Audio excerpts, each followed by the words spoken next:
Yes, I can hear you fine, and I just started the recording. It's just 6:30. So just so you like that, I know we're gonna have a change on the meeting.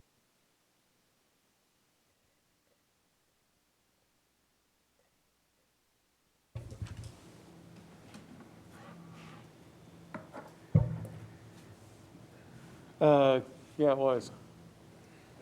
No, you're wrong. Oh, I'm wrong? Yeah, I watched it. Okay, I mean, I can watch it. I'll double check, but okay, no, that's fine. only one person said no. Okay, Another person I think was like saying like didn't imply that they were going to vote yes, okay, but didn't actually vote no. okay. That's my recollection of it. So it's all recorded. I'll watch it again now.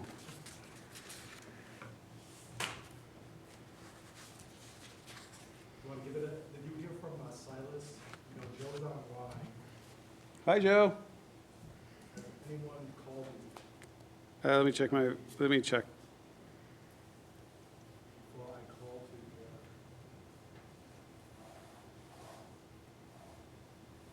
Well, if anybody called me, I have not. I did not get a voicemail, and I do not have an email. So now I'm getting a call. Okay. Are we online, Bill? He already started the recording. Okay. So we will call our Planning Commission meeting for March 15th, 2022 to order at 6:31. Will everyone please stand for the Pledge of Allegiance? I pledge allegiance to the flag of the United States of America and to the republic for which it stands, one nation, under God, indivisible, with liberty and justice for all. Okay, our roll call. Commissioner Huggins. Yes. Present. Commissioner Johnson. Present. Present. Commissioner Freiberger. Present. Present. Commissioner Fatisi is present. Commissioner Maddox, not online, absent. Commissioner Fournette. You present? Yeah, and Commissioner Penno. Present. Here we go. So has everyone had the opportunity to review the meeting minutes from June 18th? Let's start there. January? I'm sorry, January 18th. I'm wishing it's June. You're right.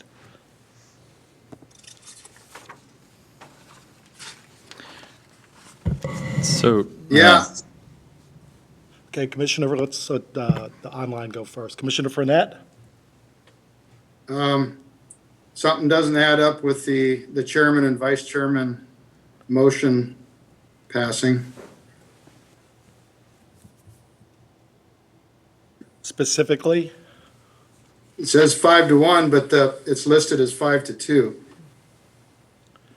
I have it listed as 5-1. Motion passed 5-1 on the, But But if you read the names, the noes Oh. have two. there's 2 no's, but it says 1. you know, John went through that. So Go ahead. I'll have to double check that. Okay. I caught the same thing, by the way. I'll go back and watch the minutes on that and fine. As did I, yeah. Okay. and get that corrected. And as long as I get it corrected, can we just call it good or? Yeah, I was just going to have a motion to approve with the change. I had one other, more question than anything. For the public hearing, the second paragraph, the motion, it said, the third line with the amendment to striking from section 1721, I think, of striking or to strike. It doesn't make sense to me, but perhaps that's minor. I'll fix the grammar, but it doesn't change the Okay. intent. Okay. and since we're picking out details here, the top of it says meeting held remotely via Zoom. If recollection recalls, that one was actually in person, didn't we? Not January. I'm pretty sure when we met, this one was in person, because I thought we went in person, then we went back to Zoom. I know we did the vote and we were sitting here. It was Yeah. a hybrid meeting. Yeah. That's for the January one? For the January one. Yeah. The February one was Zoom. I remember that. 'Cause- Right, because I was disappointed that February, we went back to full-on remote. But January, we were definitely here. Well, none of those are significant, No. No. so we'll just get the right information, and if the planning commission wants to make a motion with those three to fix, let me know. Okay, so at this moment, I would like a motion to approve with modifications the January 18th, 2022 meeting minutes. I so move. We have a motion by Commissioner Freiberger. Do I have a second? Second. We have a second by Commissioner Penno, so the motion carries, and let's go on to February 15th, 2022.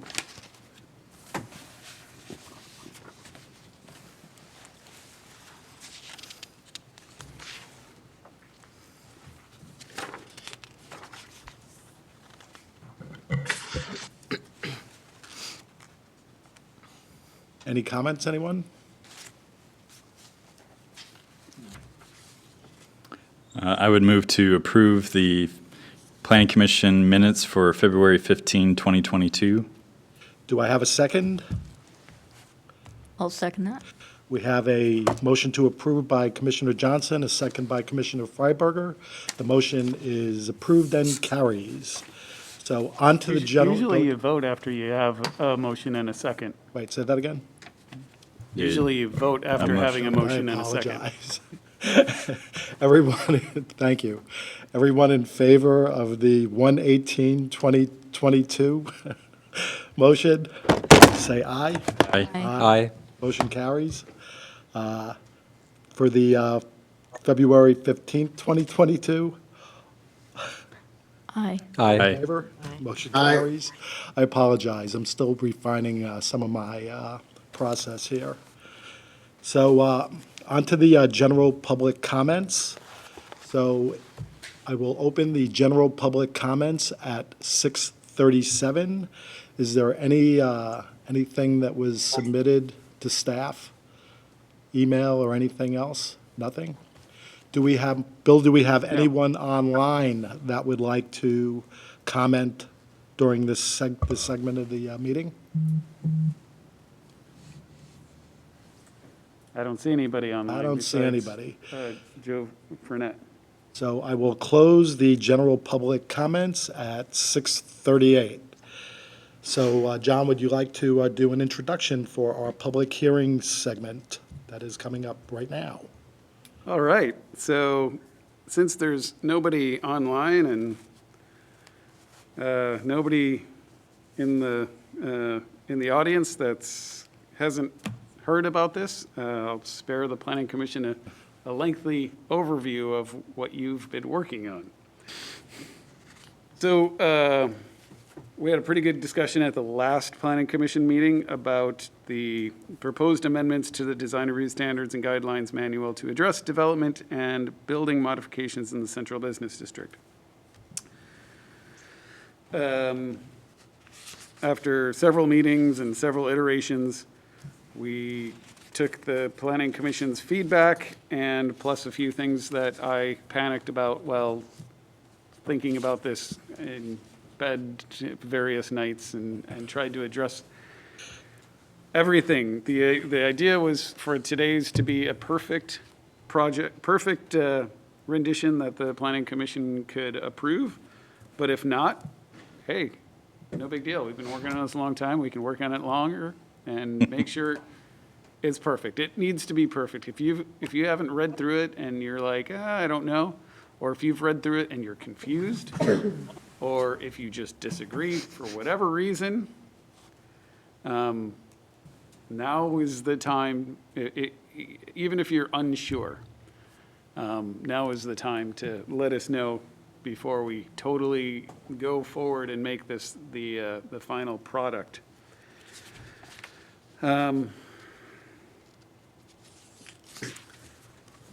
So what were the highlights of what we changed this time? I don't know that we specifically pointed out in the memo the specific items that we changed. So I will go through. So we added a definition of dental work. We added an illustration of that. We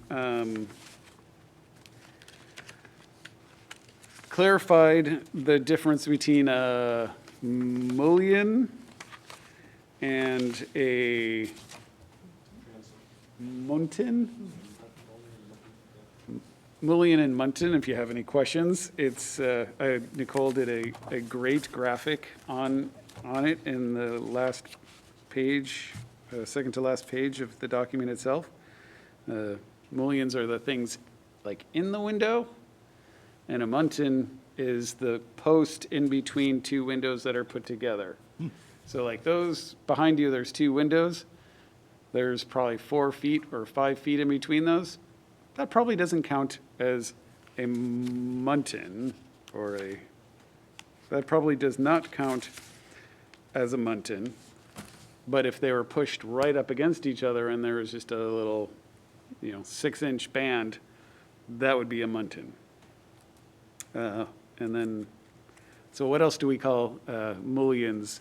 That stick, the stick work in a window might also be, there's other terms that are used. Huh? Yeah. So that was one of the things that we cleared up.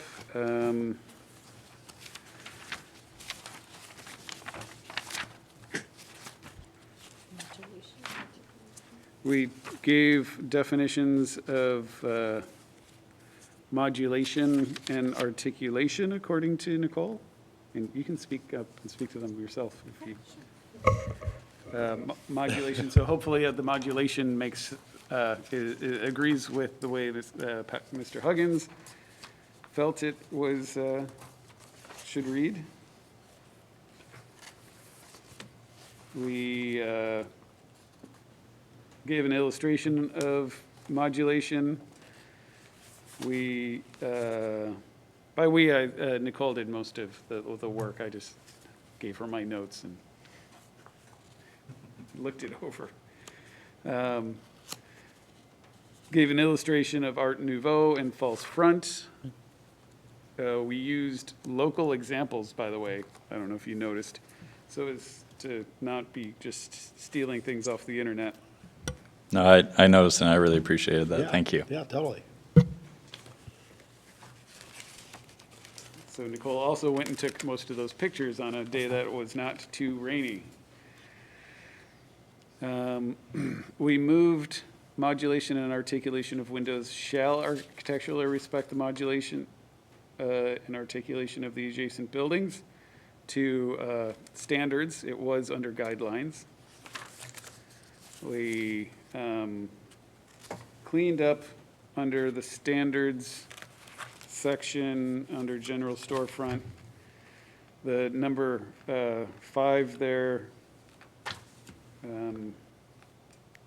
there was some, the language was a little iffy about incorporate at least of the 5 following elements listed A through J, and then below list at least 1, K through P. So hopefully that makes more sense now. If not, let us know.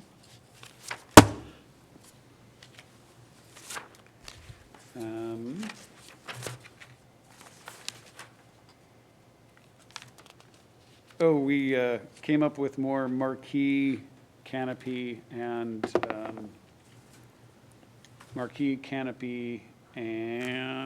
awning, pictures, information, descriptions. We found some great information on that and was able to incorporate that in.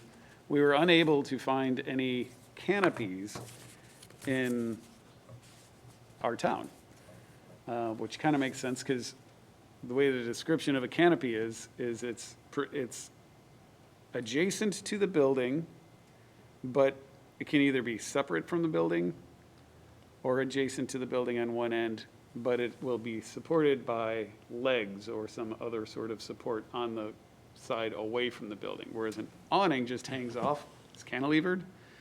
A canopy requires something at its other end to hold it up. So if you've ever seen any movies or TV shows where they're in New York City and there's some fancy apartment buildings with a doorman outside, and there's a big round canopy that goes out like almost all the way to the curb so one can get out of their limo and not get wet, and there'll be a doorman there. Those are often canopies because they have legs on the other side. We wouldn't really want canopies, to be honest with you, and I kind of kicked around the idea of not allowing canopies because we don't want those legs protruding and getting in the way in our central business district. However, if somebody wanted to make it look like Fifth Avenue, who are we to say they can't do that? So I don't know which way to go with it. It makes more sense for multifamily structures like apartment buildings and things like that. That's where you see a lot of that. But not here. I get it. So anyway, that was one of the things. We added transom windows and wainscoting to the definitions parts. And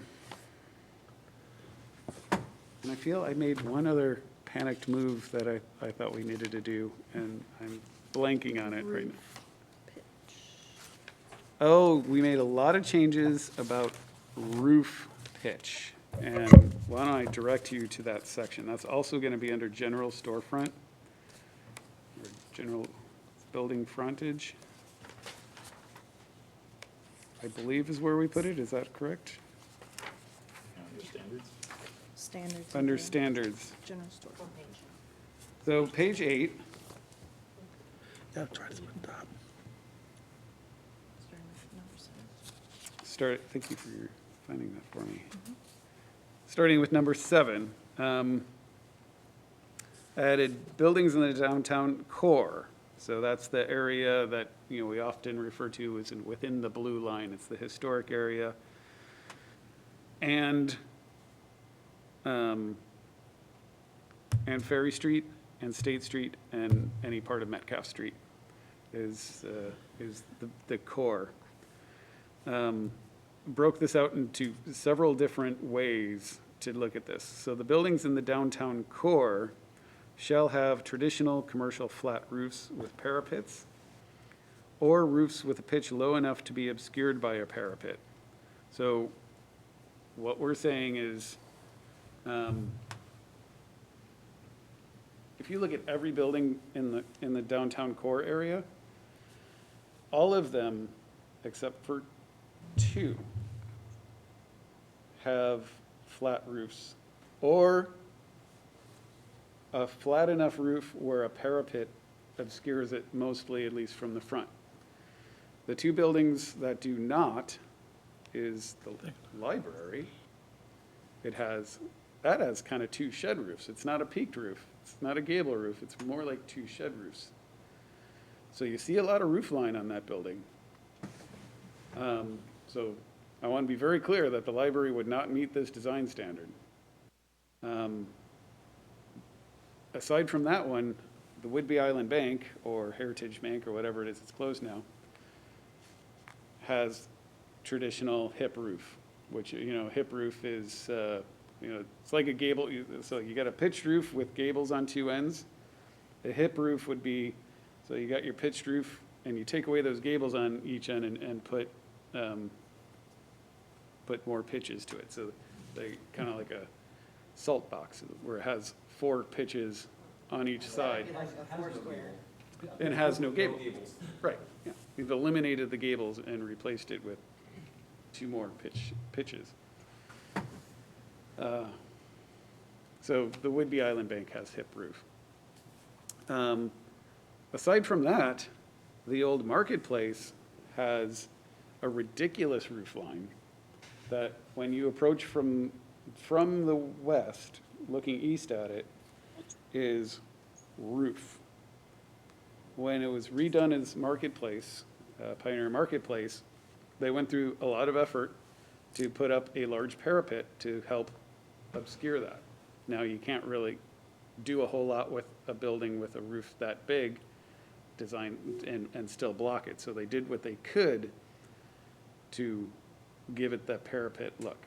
So my thought process was, and you can have a different thought process, was just about every building, except for those two, have parapets and on all of their frontages. So that seems like a theme that Sedro-Woolley wants or should keep intact. Ironically, the other place that, I guess it's not in the downtown core, but it's on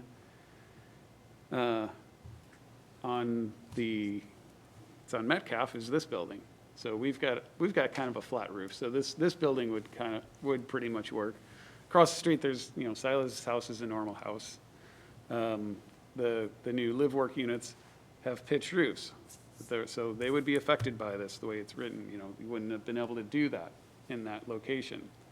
So State Street, if you go all the way down State Street to Highway 9, they would not be able to do this. They would have to have flat roofs. So that's really pushing, that's kind of pushing beyond what we've historically seen. But I think it's important for us to discuss because this is new and this is pretty big. So before I finish up with this discussion of it, shed roof, in that area, still under number 7, shed roofs may be used for subordinate roof forms such as porches, canopies, and upper floor projections. So this building has an upper floor projection, so that's okay. That's not the main roof. In the pictures in here is there's another great subordinate roof picture that Nicole took on page, where'd it go? I know it's here. Thought it was in definitions, but maybe not.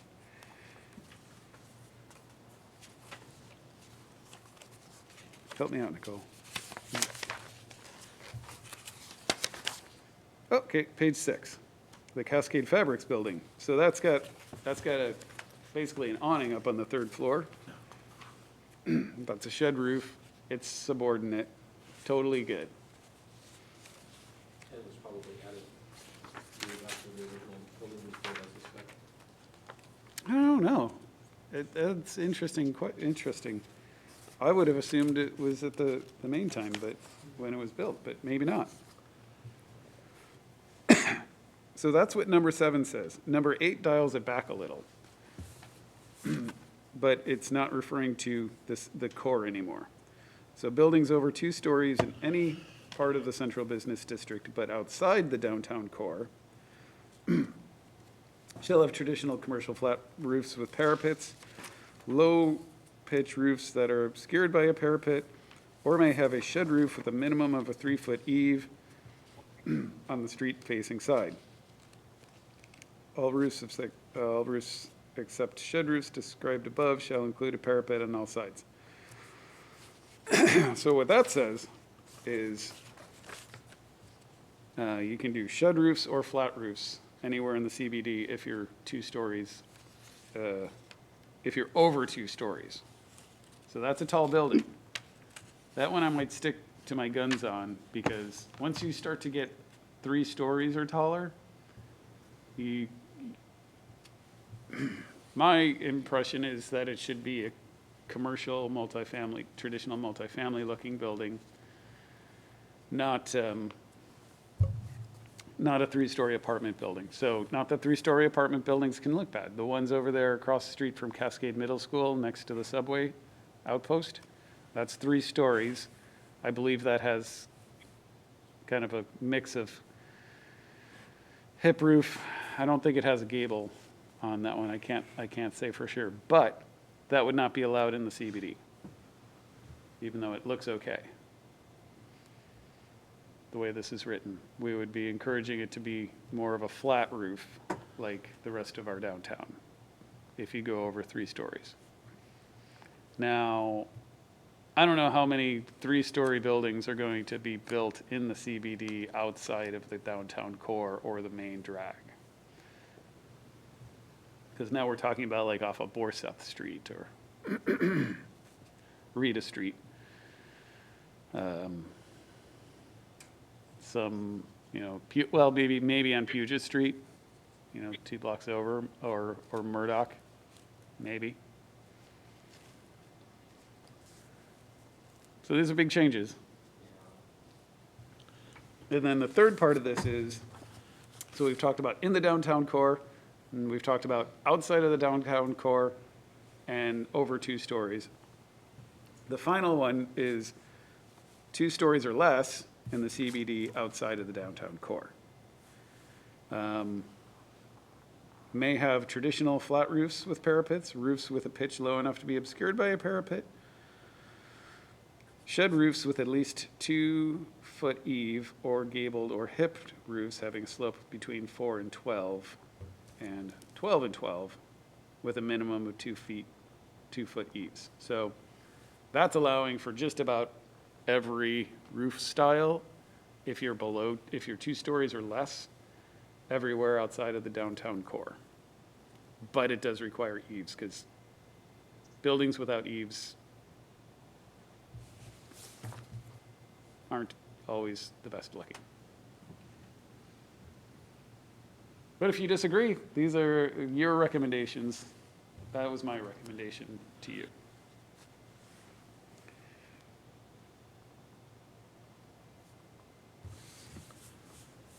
Now, staff wrote this without a whole lot of input from you guys on this particular issue. So we're not going to have any hard feelings if you feel like you need to dial it back or want to do something different. It's just a suggestion, and I guess I am kind of a little bit I'm a little bit iffy about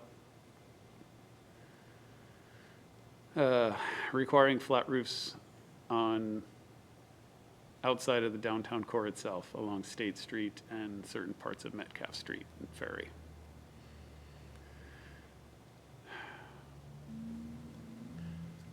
That's the one thing that, now that I've written in and thought about it more, maybe.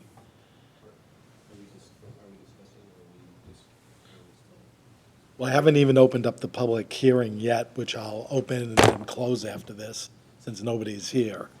And then we can open the discussion after that, just as a point of procedure. That does conclude my discussion of the changes that we've made since you've last seen this. So now would be a great time.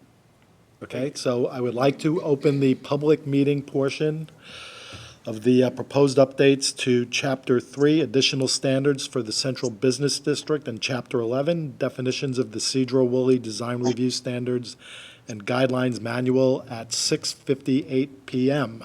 Is there anyone in attendance in the audience or online? Okay, I will close the public hearings portion at 6:58, since no one is in attendance, and we did not have any input that was submitted to staff prior to the meeting as well. Okay, open for discussion. Thank you, John, by the way. Good job. I just want to say, I really appreciate all the work you went through on that, and I agree with the CBD. So basically, I agree with what you said, John, that, You can't hear him.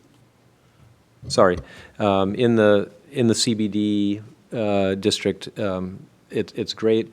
I just wanted to make the comment that the new Northwest style, which this building doesn't qualify, but like Silas's buildings across the street, probably, and the new library, those buildings mostly are designed to solve problems that from the old Northwest style of design. And so anyway, I'd like to be able to see the pitch roofs outside of the historic buildings and the CBD blue line, because a lot of the things that are going to be done are going to be done in the new Northwest style. The new Northwest style has pitch roofs for a reason. It has tilted posts holding up buildings for a reason, and it's made out of the materials it's made out of for a reason, because it answers, problems that we have here in the Northwest, like rot and rain drip and posts rotting off and all of those kinds of things. So anyway, I agree with John. I think that as long as it stays within the historic part of Old Downtown, the flat roofs is a good idea, or low slope roofs are a good idea. But when we get out of that, we want to open up the possibilities to design buildings that are, better energy efficiency, better handling of water, better preservation of the materials that the building is made of after it's built. So that's all I'll say about that. The new library looks great. I mean, it really does. I live right across the street, and they put a lot of thought into it. Yeah. And a lot of the concepts that you just spoke about, they incorporated in that building in particular. Yeah, and I've gone down there on rainy days and windy days. My daughter works there, so. But anyway, I've gone down there on days when it was pretty sloppy out and stuff like that, and seen the whole thing working, and it's really awesome. And some of these old buildings, you can't do that with them, or it'd be a lot of effort put into making them function in the same way. So anyway, I don't want to mess with the historic look of downtown, and I think within the CBD, this is reasonable to ask that of the owners of the buildings. But outside of that, we want to make sure that we can stay current with energy efficient design and buildings that preserve materials better. So thank you. Anyone else? Nicole? This is Danielle? Nicole already spoke, I'm sorry. I got, Did somebody say something? No, I just asked if you had any comments on it, because Okay. typically you're Yeah. really good at going through the details Well, I here. thought of a couple more definitions, but I didn't want to disrupt the flow of moving forward with this. And when I saw John's other kind of major changes, I was going, did I not see those before? So I'm glad to know that you had added those on the pitches and everything. That's kind of a bit to think about. But I guess at least on the parapet part of it, if we already have that, makes sense to require it. Though it's kind of interesting that several of our major buildings do not have that are kind of iconic, City Hall and library.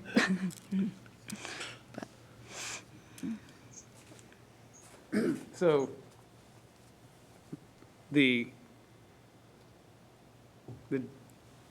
buildings so the library and the buildings over here are not in the downtown core. So if the planning commission, as Mr. Huggins had alluded to, want to do something to the effect of drawing back that flat roof requirement to truly be just in the downtown core and not on the main streets that kind of wag out from it, that would be an easy solution. We go back to page 8 and number 7. All we have to do is strike out one phrase. So, and it would be buildings in the downtown core, which would be changed to the area bordered by the tracks to the west, Puget Street to the east, the tracks to the north, and Warner Street to the south, and end it there. And that's the traditional blue line. So we're talking, basically Northern Street up here, the tracks over there in between Marketplace and the library, south to where does it go? South to Warner Street, which is one block south of State Street. So that would make sure that everything on State Street has to follow these rules. And to the east on Puget Street, which is the block east of Murdoch. So this is Metcalf. The other side of the building is Murdoch. The next street over is Puget. That's where Howmack is. So we would continue to define in that area. and require flat roofs.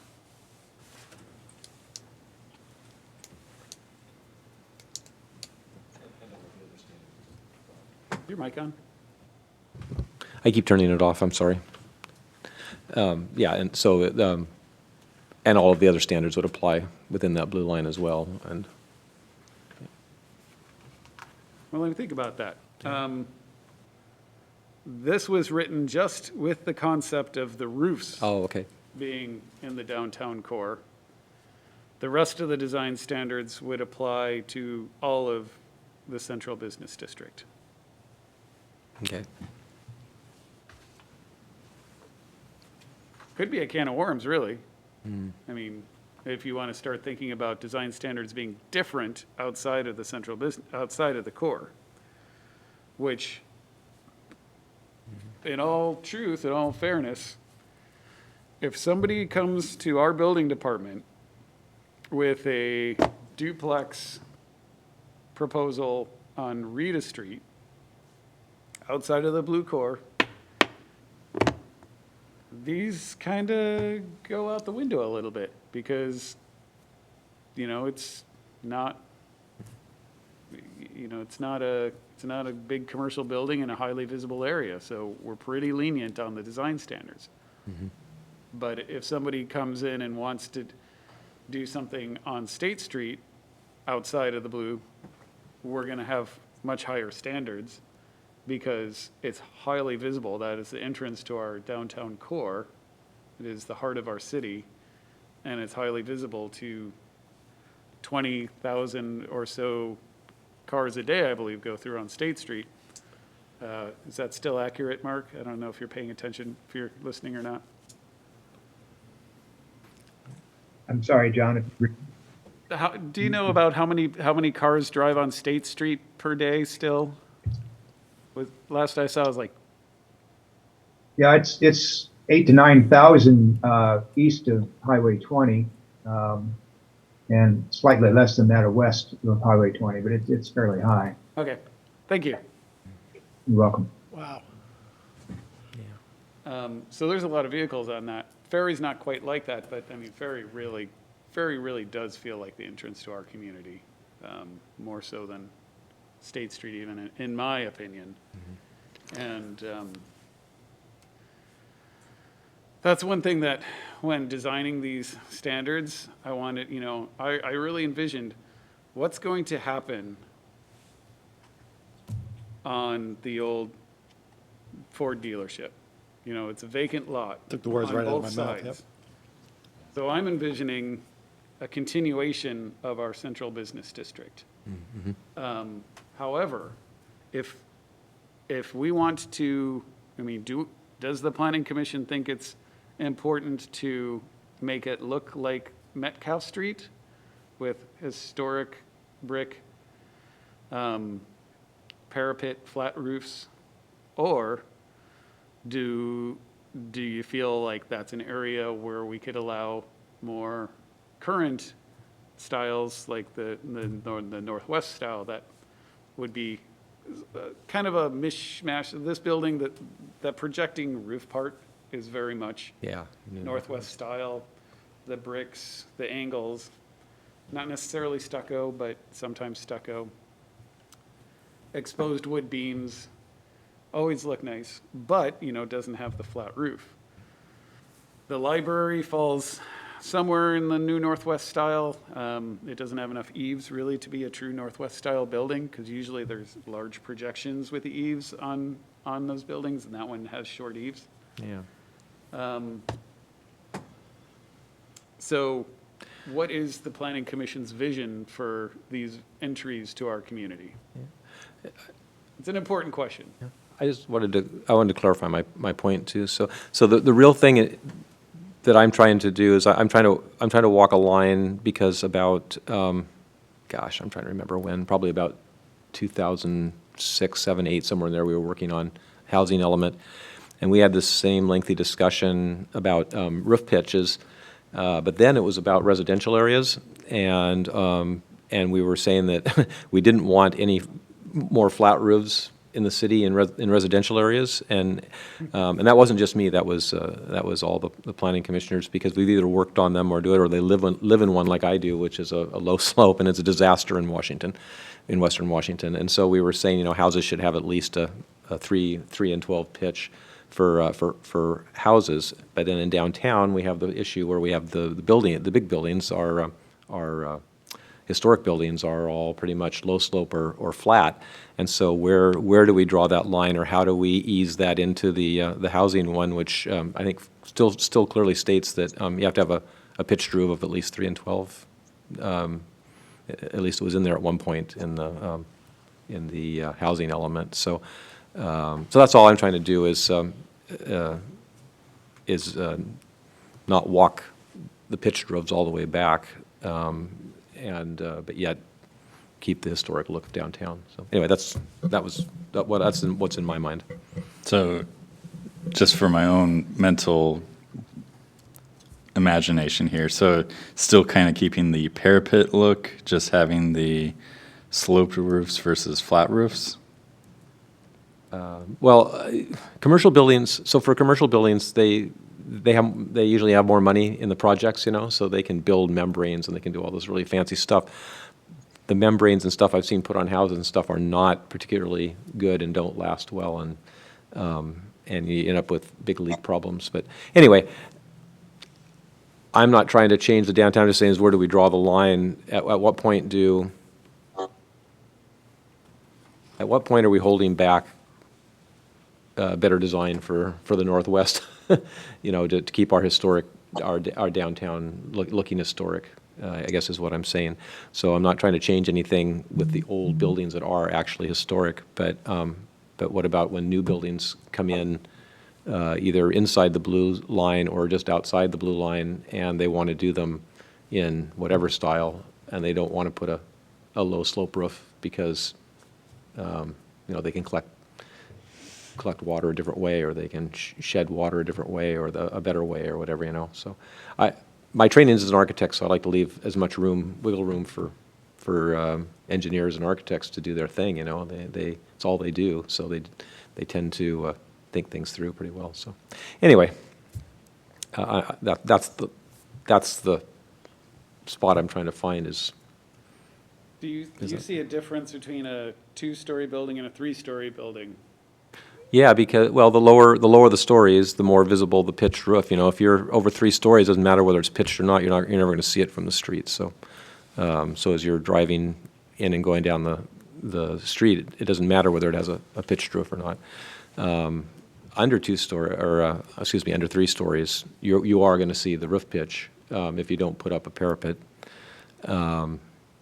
in the front or a false front, or whatever you want to call it, to hide it.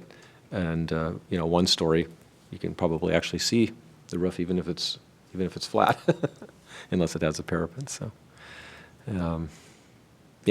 that's. I'm thinking you want some continuity between the transition between the existing older downtown and anything new that's going in. So that's a kind of fine line we're kind of walking here right now. Yeah. I guess, so we're talking about the same thing. That's why I brought it up again, because you're saying, where do we want the buildings to look historic? Do we want to run the historic thing down both sides of East State Street? Do we want to run it down both sides of East Ferry? I guess it's East Ferry. Or West Ferry, sorry, excuse me, West Ferry and West State. So, so it does matter, and I don't have a problem with that. I think we've talked about that before on the Planning Commission too, making those 2 street corridors from Highway 9 east into our downtown all conform to the historic image, at least along the street fronts, and then back in behind, in the blocks back behind it can be whatever. So I would be I'd be in favor of that. I'd go along with that concept. And we also talked about how far east to go, down Ferry Street, and then that got kind of became an interesting topic just because you have so many houses and people started showing up curious about, you're not going to tear my house down and put up a commercial building, are you? And it's like, no, we were just talking about the, as the city expands. So anyway.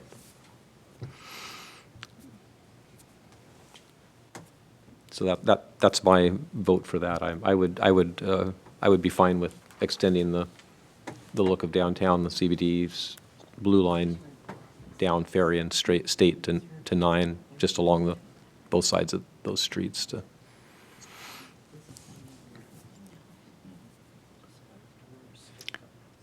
Well, and as it mentioned here, you can hide a pitched roof behind a false front. So kind of precluding that when flat roofs are not really terribly practical around here seems kind of, as Pat said, kind of goes against how people build things nowadays for tolerating the weather. That's kind of what I was trying to get at too, was so you keep the look, but I mean, the parapet essentially hides it to begin with. So yeah, why necessarily, blanket yourself and cause everything to be flat roofed outside of the blue line as well, when it's not necessarily necessary, given that it's not visible at a certain point. Yeah, there's really no math involved. You can, I mean, you can show the planning department that your building's roof is not going to show with a facade and a line drawn. You can show that your parapet is going to block the whatever kind of roof you put behind it, so that when they're looking at it from the street, you're not going to see it. If you're in an airplane, you're going to know. So, yeah, the idea behind the way it was written, and maybe it didn't get the point across, or maybe it's not written the way it could be, was if you're doing a 3-story building, I imagine you're going to do something with a parapet and a flat roof anyway, and you really should, because otherwise it doesn't look historic. So that's why I didn't feel like there was any heartache about that once you're over 3 stories. And then that's anywhere, CBD, core, or outside of the core, everywhere. And then the requirement for a parapet to block the roof would apply to everything in the CBD now, and then extended down State, extended down West Ferry, and extended up Metcalf. If that's too much, we can massage this around to make it a little easier, because it would, the way it's written, because the library's on State Street, these would not allow that. But the library is grandfathered in, right? Yeah. And so- Yeah, it is, but it puts. A building like, it's just illustrative of how these would apply to a big project that someone might bring to town, and we'd say, well, you can't do that. The library is under 3 stories, though. We're just talking about 3 stories and above. Doesn't matter. Oh, it It's doesn't a- matter, I okay, mean, the way this is written, it's on State Street, period. so. We're not distinguishing between the two, or, No roofs visible on State Street, Ferry Street, or Metcalf Street. So now I'm If gonna. it's gone too far, I'm happy to Well- draw it back. Well, now I'm going to really go out in the weeds, but so if our brand-new library decided to expand, would they then have to update the entire look to have a sloped Double and roof? no. Right, or Silas's. I mean, Silas's buildings to me are beautiful, they're beautiful, and I can't imagine having to change them to something different just because we suddenly changed the requirements to do the thing, yeah. Yeah, absolutely. I mean, it's the curse of unintended consequences. The idea was not to, I wasn't thinking about the Abbott's Alley, but those would not be allowed to be there under these rules. They wouldn't allowed to be there under these rules if they were anywhere in the downtown, because they're 3-story. And so they would require a flat roof. so what happens when you have a flat roof and you want to put up solar panels? Right, you have a flat roof, but you can have a You just tilted. engineer it. Your So that wouldn't apply to any of the things where, Downtown 48 has it does, it has a whole, Yeah. yeah, solar on top. yeah. And remind me, so, because I mean, there's a little bit of nuance between downtown and the blue line downtown core. So are we currently in the CBD at all right now? No. Because I almost feel like, Technically, this is public land, because I almost feel like but the CBD runs all up here. runs all the way past the to, park And along, and Okay. the antique shops along there, I think, are in the CBD. mhm.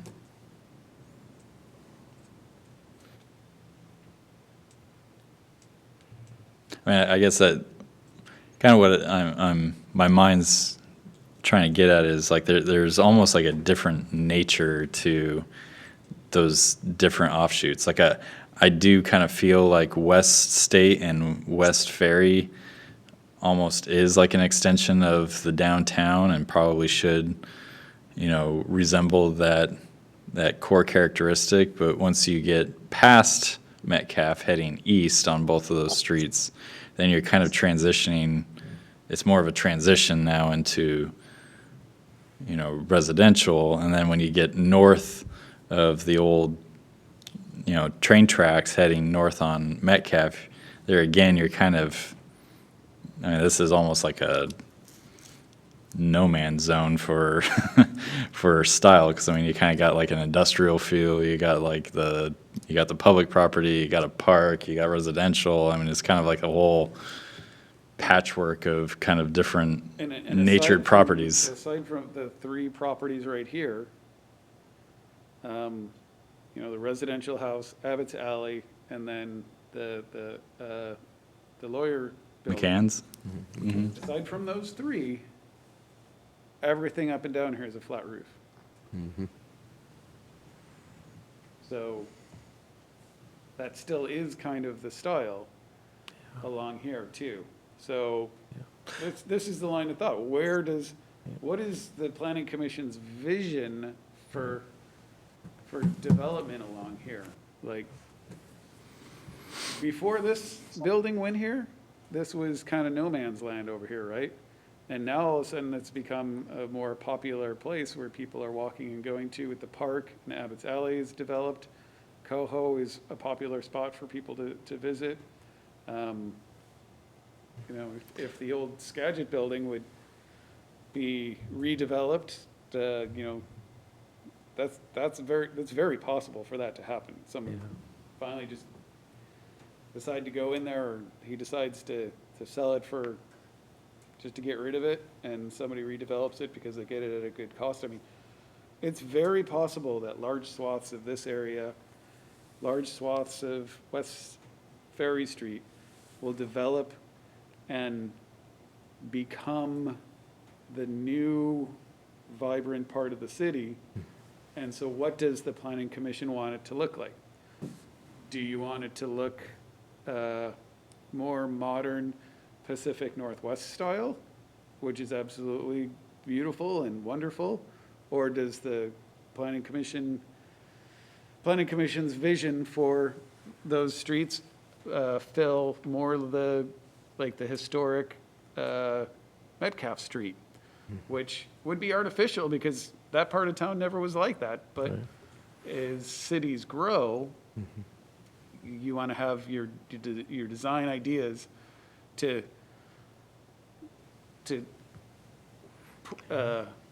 encourage what that new development's going to look like. So it's your chance to put a stamp on what the city's going to look like in the future. Those are big parcels too, land-wise. Yeah, They're very developable. yeah, totally. So, I don't say this to try and curtail anybody's ideas. The Planning Commission in 2005 to 2008 again, because we finished the update in 2005. At that time, when we talked about this exact same issue of do we go out State Street, do we go out State Street, do we go out Ferry Street, and do we come up Metcalf to the highway? And we came up with 2 or 3 things that were kind of like givens, and one was that the lighting that is down Metcalf Street, that standard continue. up to the end of the street and hopefully go out Ferry and State, so that the lighting was something that held the entire downtown together. But you can do that lighting with whether you're New Northwest or, you know, or Gothic or whatever the heck style of architecture you decide. But anyway, that was one thing. And then I don't think we ever came to a conclusion about what to do with the buildings, because it's, like John said, it's pretty complex. You got a lot of stuff. You've got the big flat roof buildings. We've already got some newer style stuff like Silas's houses on the street there. But that was one of the things that we talked about was the light standards, the grading standards, you know, like the sewer caps and all that kind of stuff. And the city hall did it out here. You know, we have the nice lights and the grills and everything in front of the building. And that was the idea, was that when you drove down, if you turned off of Highway 20 and you drove down Metcalf Street, the lighting standards and the striping and the parking spaces and the sidewalk layouts and all of those kinds of things tied it to the old downtown. But we never made the decision of is there going to be an architectural style for along both sides of it. So there is room there to play our hand at it. So.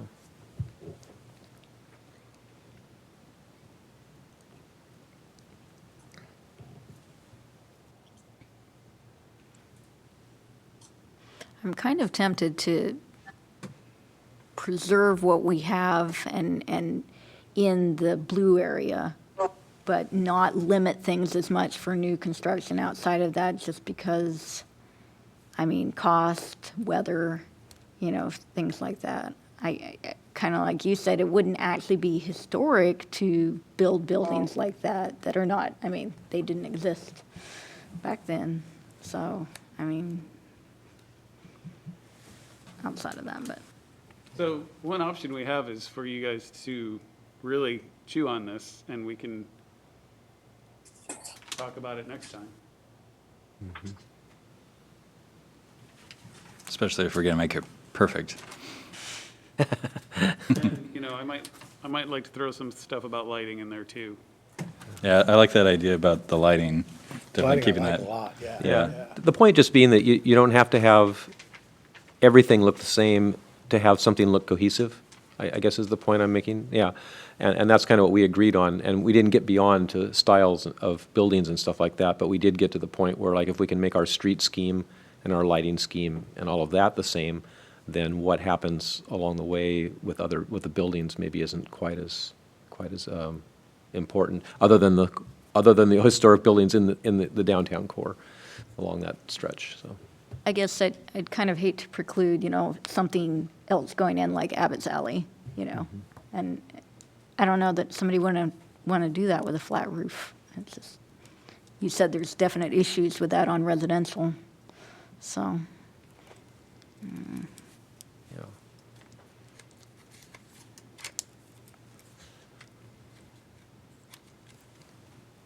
I have nothing to say. But I think we're going to continue on with this. We're not going to make a motion tonight to recommend what's here. We're going to discuss it a little bit further. Is that the consensus here? Can I make a Sure, Yeah, absolutely. suggestion? So way back when we were doing our central business district map, which I started drawing by myself and thinking about all this, beautiful. Why don't we make inside the blue zone historic downtown?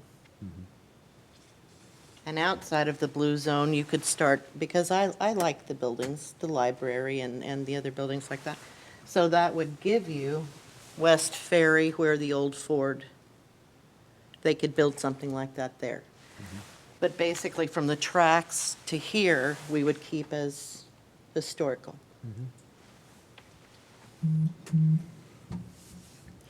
Yeah, if we could just plug in certain attributes. I think you could change the wording in your, just where you're saying the west to state and blah, blah, blah.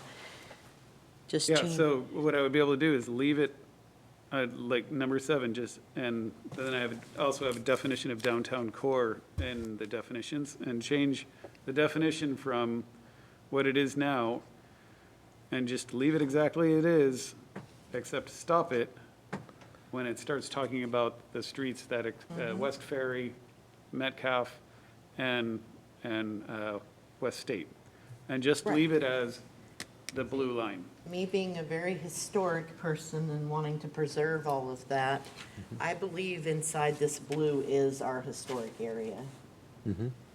And I feel, I mean, you're saying you think Ferry's kind of the entrance to the town. I don't think that's true anymore, just because everybody's coming in on the 9 and State Street. I guess it just depends. But I don't have any issue with the more northern, Oh, the new Northwest, you mean? yeah, those buildings being built on West Ferry here, like where the old Ford was. I think it would look good. I don't know, that's just my opinion. I just think you should shrink it to that and make this also just a historic district. And that's really what Commissioner Huggins was not really dancing around, but not really being real solid on it. Well, I didn't want to pin it down, but yeah, that's, yeah, because that's where the old buildings are, is in there. Yeah. So And would then you that, agree with that as well? You'd be good with? I would second that. I'd be we good have with it. Joe too, I don't know. Joe, do you have any opinion on what we're talking about? Yeah, I agree with Danielle and Stacy of narrowing down the roof part of the conversation to the central business district. And I mean, the horses are already out of the barn as far as going outside there. We've got the library and such that are already Northwesty style, and I think we should continue with that theme. I guess along with what Pat was saying, so I'm all in favor of that. Yeah, I'm feeling a pretty good consensus that we'll just keep it to the historic blue line. Yeah. Yeah. And just so you know, it's not that I'm married to the Northwest style. I'm just using that because a lot of it's getting built these days. So Yeah, I'm just and- using it as the example, but, yeah. Well, and I think sticking to what we're talking about here in our standards of how we want the things for the historic district, if we just shrink it into that blue, what did we call that one? Just the central business district as the historic district as well. Great. Okay, so number 7 is solved. I think we've heard strongly from the planning commission that we just keep it within the blue line. That's actually nice and simple. I think that's very reasonable. Can I add that, you know, I think the lighting would be a good idea to be extended down West Ferry and West State. And my reason being, and maybe even all the way up Metcalf too, although I'm a little on the fence about that, is that those are kind of draws into the downtown, which I know is important, not just to the council and to the mayor, but I know to other people as well, including especially downtown business owners, having that, there's not always that natural draw. I mean, this property right here kind of prohibits that. So, you know, having that lighting brings continuity and helps also transition from whatever it is that we're going to have outside that blue line to what is in the blue line. So that would be my ad. I personally really like that idea. So I think lighting would be another section. So if we want to get into lighting, you know, that wouldn't fit in under, you know, when you're talking about lighting, you're talking about street lighting. Right. The street lighting. Yeah. So that wouldn't fit under general storefront profile. That would be Right. not even under building design. That would be under, I think there is a section on lighting, isn't there, or lighting standards? We have a section for sign lighting. Right. specifically Yeah. for Which was sign. also within this blue line. Yeah. So another question for that is, whose responsibility is that? Is that the developer's responsibility to have those installed, or, because I mean, those those street posts are city property, right? I mean, they're maintained by the city, so is that a standard that we're putting upon the city, or is that something that is? A little bit of both. Okay. So when the Oaks building was developed over on Metcalf, we had, planning commission was also a design review at that time. We don't do that anymore because it was too much hardship on the developers to have to wait a month to have a meet with the planning commission, and there was a lot of unsurety about how the process would go when you're spending a lot of money. So we ceased that. But as part of that process, we did require them to put in decorative street lighting. And if we wanted to continue decorative street lighting down Metcalf's, or Murdoch Street, it would be probably up to the city to do so, unless other properties developed along that area. Or you did a ULID, if you got all the owners to say, hey, let's up Or the you do look a and do ULID. the thing, yeah. And then we get into a whole nother can of worms about what lighting is approvable, because there are a lot of lighting options. Oh, yeah.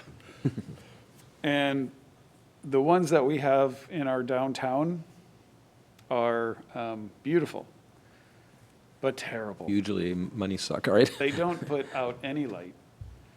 They would be very expensive to make today, like prohibitively so for a Sedro-Woolley developer. You know, maybe if you're developing in downtown Seattle, you can put that kind of money, that kind of ask on somebody, but those would be too expensive. So cohesiveness can become an issue as, you know, one property develops. Say we had that requirement, Abbott's Alley would have had to have put a couple in when they did there. So now there'd be two sitting there, or even one maybe, because it's pretty short frontage. Pretty for short frontage, yeah. And you have no cohesiveness because Homer's not building it over, gonna do it over at his place unless he tears down or redevelops. We're not gonna do it here because we're already built. I thought you had them out front. So Maybe I'm wrong. where the next one might pop up down, you know, south of Coho, if that property down there develops. So you run into a continuity issue. If the city were to do it, it would make a lot more sense and it'd be very expensive. But then it wouldn't be part of the design standards.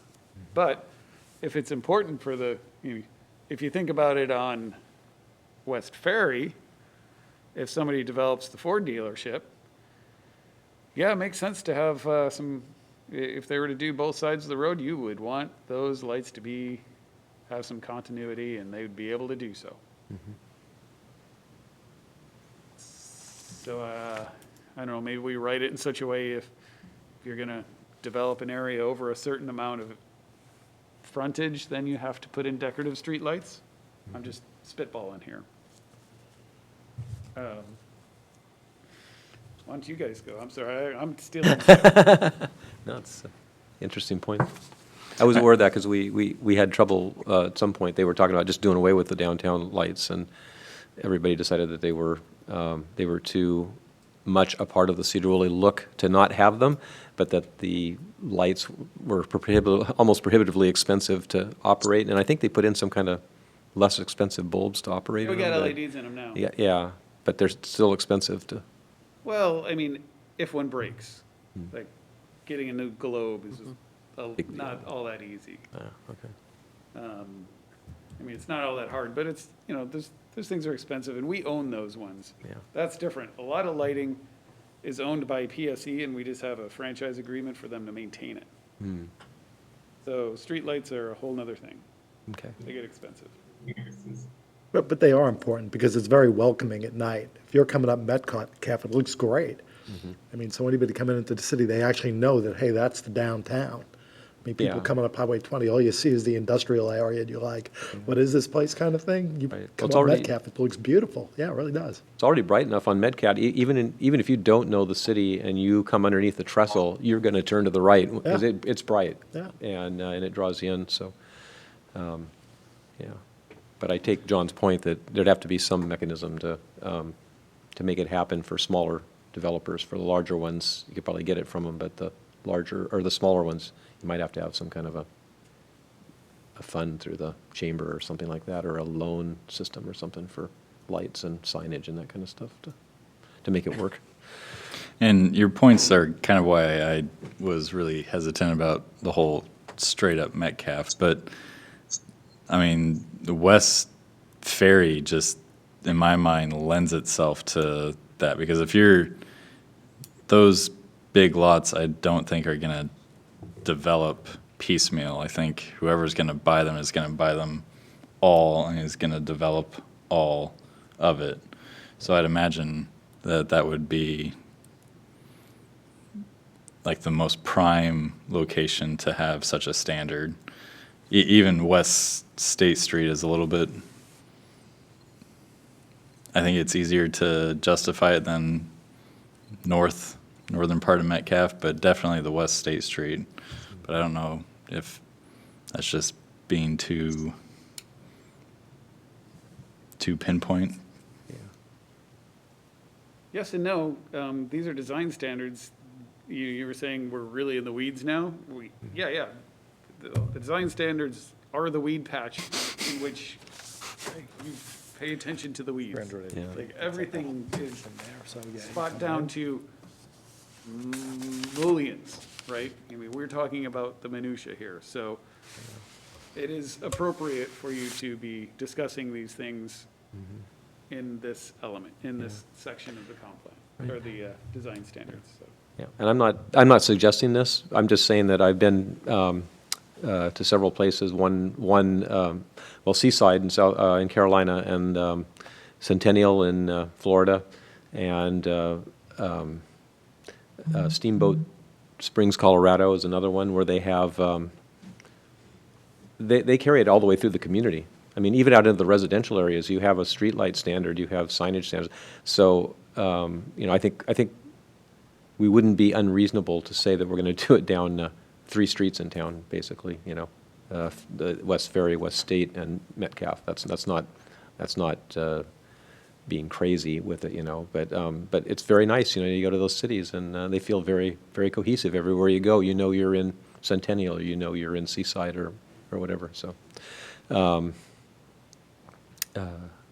So I think it's a good look, and I think we're being reasonable. It's not like we're asking it to be everywhere in town. So That would be a way of tying in the areas where even if you have a different architectural type outlying the blue line, that is one component that really would tie things together. Because especially at night, I mean, that is such a visible aspect of wherever you're at in any community, that and there's so many different materials too, that there's different ways to mimic kind of what you have right here on Metcalf. But lighting, yeah, is a big deal. yeah. We're going to get into the nits now. John, once it gets rolling, because we've got what do we got? Two other things you have to read to us, right? First readings or whatever. I think this is important. Okay. So do I bring something back saying what I think I'm hearing is cohesive lighting required for larger developments, at least on West Ferry Street? Yeah.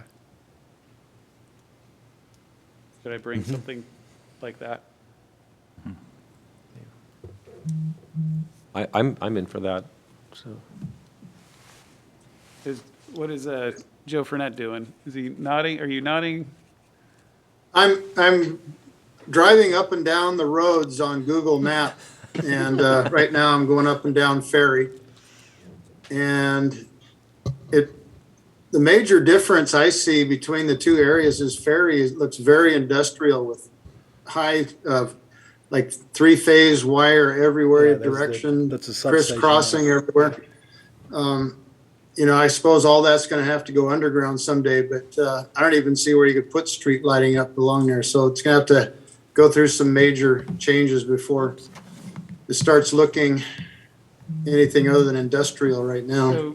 So the streetlights that we would be talking about would be about 12 to 15 feet tall. I'm not entirely sure the style. They're not super tall. They're the ones that stand decorative in, if you're on the second story window, you're looking out at them.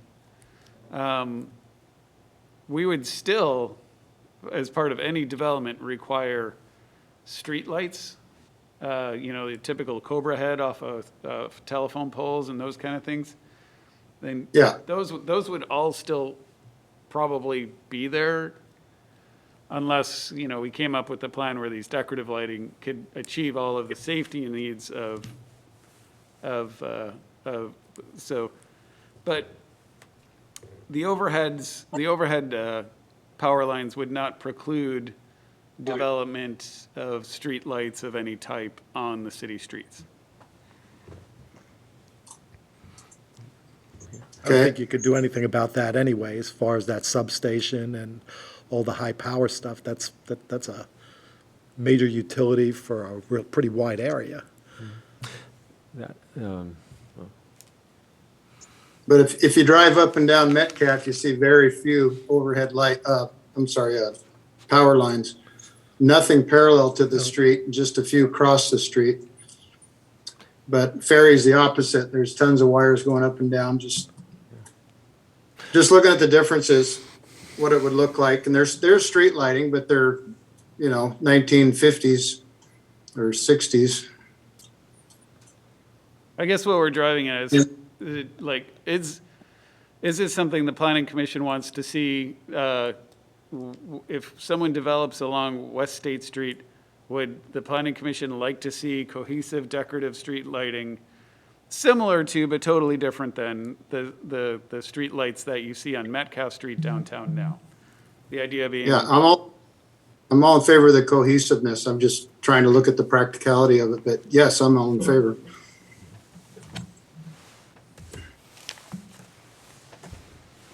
Can you do an impact lighting fee on new construction?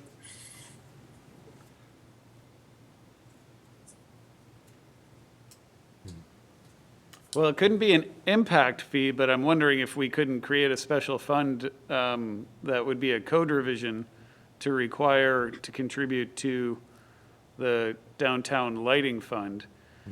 Yeah. That the other option is when somebody comes in and develops the old Ford dealership, they're just required to put those improvements in the right of way.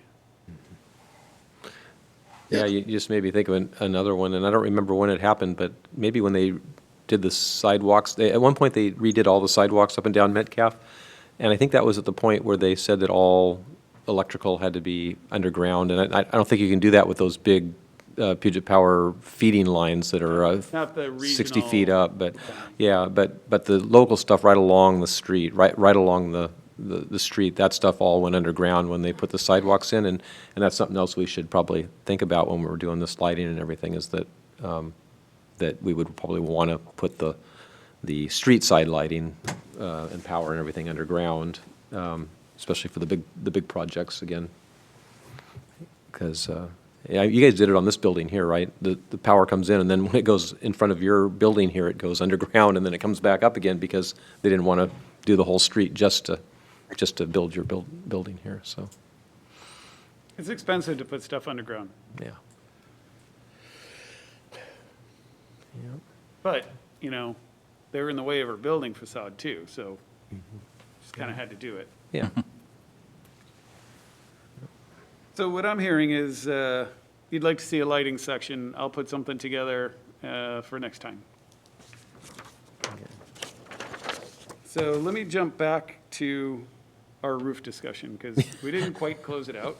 We solved number 7, but I want to make sure that number 8 and number 9 are okay for the planning commission, because those also have significant impacts.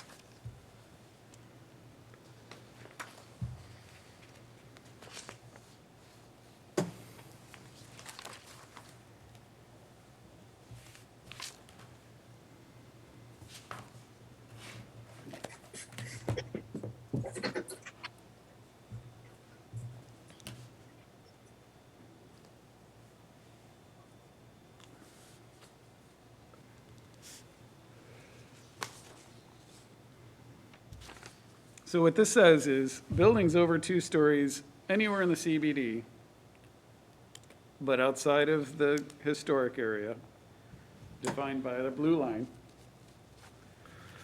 must have a flat roof or a roof that can be obscured by a parapet, or are allowed to have shed roofs.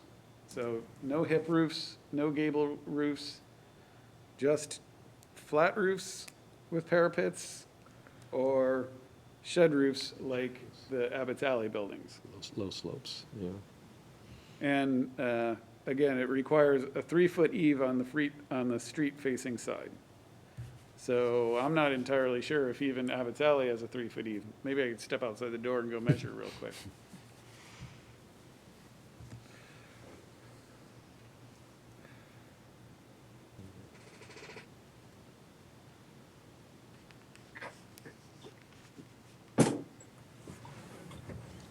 So what does the planning commission think about that?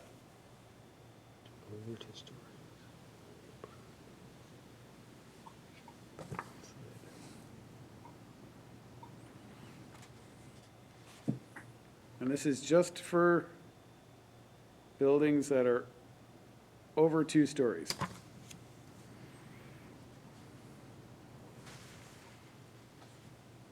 So we're defining the downtown core as inside the blue line. Right, so this would apply, This is outside, no. this would apply to West State Street. This would apply to West Ferry West Ferry. Street. West Woodworth. Rita? So that's the only difference with 8 is that it would, no, I'm confused. So Isn't it 8, basically going to just be 7 now, except for that it's for 2-story buildings? so 7 was just for the downtown core. Okay, Everything's got to have flat roofs, basically. okay. Now we're moving on to other parts of the CBD that are not in the historic core. Okay, in Building- the CBT, okay, it's kind of written a little weird, but outside of the, okay. Yeah. So if you're over 2 stories, anywhere outside the historic area, you'd be required to have a low-pitch roof with a parapet, or you may have a shed roof with a minimum of a 3-foot eave on the street side.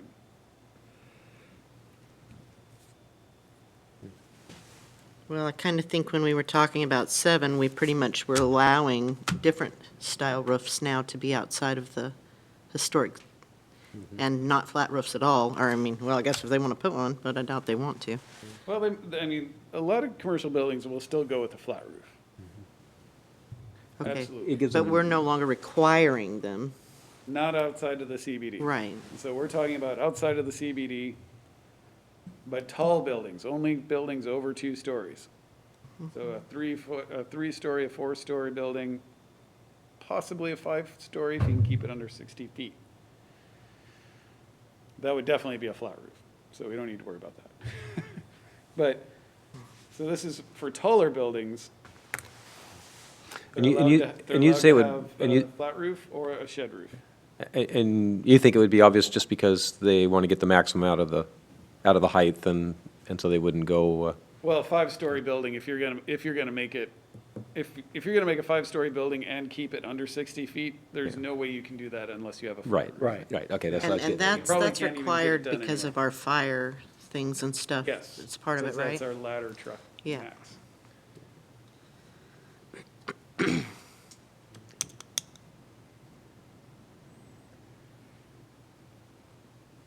So the reason you did 8 was just, so 7 is inside the CBD, or the blue line or whatever. 8 is outside the blue line over, and 9 is outside the CBD under 2. Okay, so you just broke it down that way.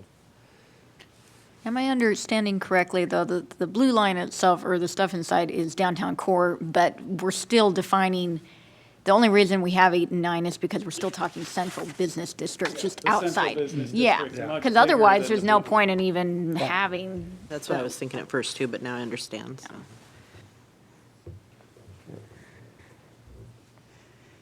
No, I don't think we need the limit outside the I don't either.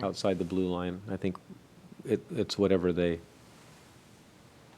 design, you know. If they are more concerned about the getting the Still want max out of some the property design ones. standards, Well, okay, but, you know, maybe not roof standards, but you definitely need design standards. Right. so maybe, this is just a suggestion, but maybe if on 8 we said buildings up to 3 stories, it has to be the shed or the flat. Above 3 stories, it's not gonna matter because, you're not gonna see it from the street anyway, with the parapet. And then 9.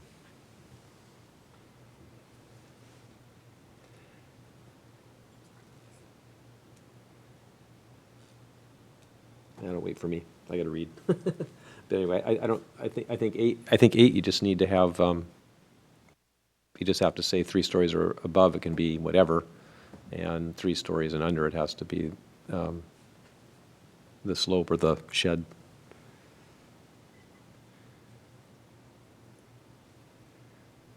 So am I correct in that the point of this is to preclude hip roofs or other roof designs and then guide shed roofs, you know, with having the eaves on it and stuff? Didn't you have one that thank you also for said asking. pitch? The idea was, this is a commercial area, and we don't want it looking like a residential area. So Okay. when you have hip roofs, gable roofs, you look like a single-family house. We want this to look like a commercial area. And that's why I wrote this with an eye towards not allowing standard single-family roof styles. Because you don't see it on commercial buildings. No. I mean, you see it incorporated in some parts, but they generally don't look like a single-family house. Yeah, that makes sense.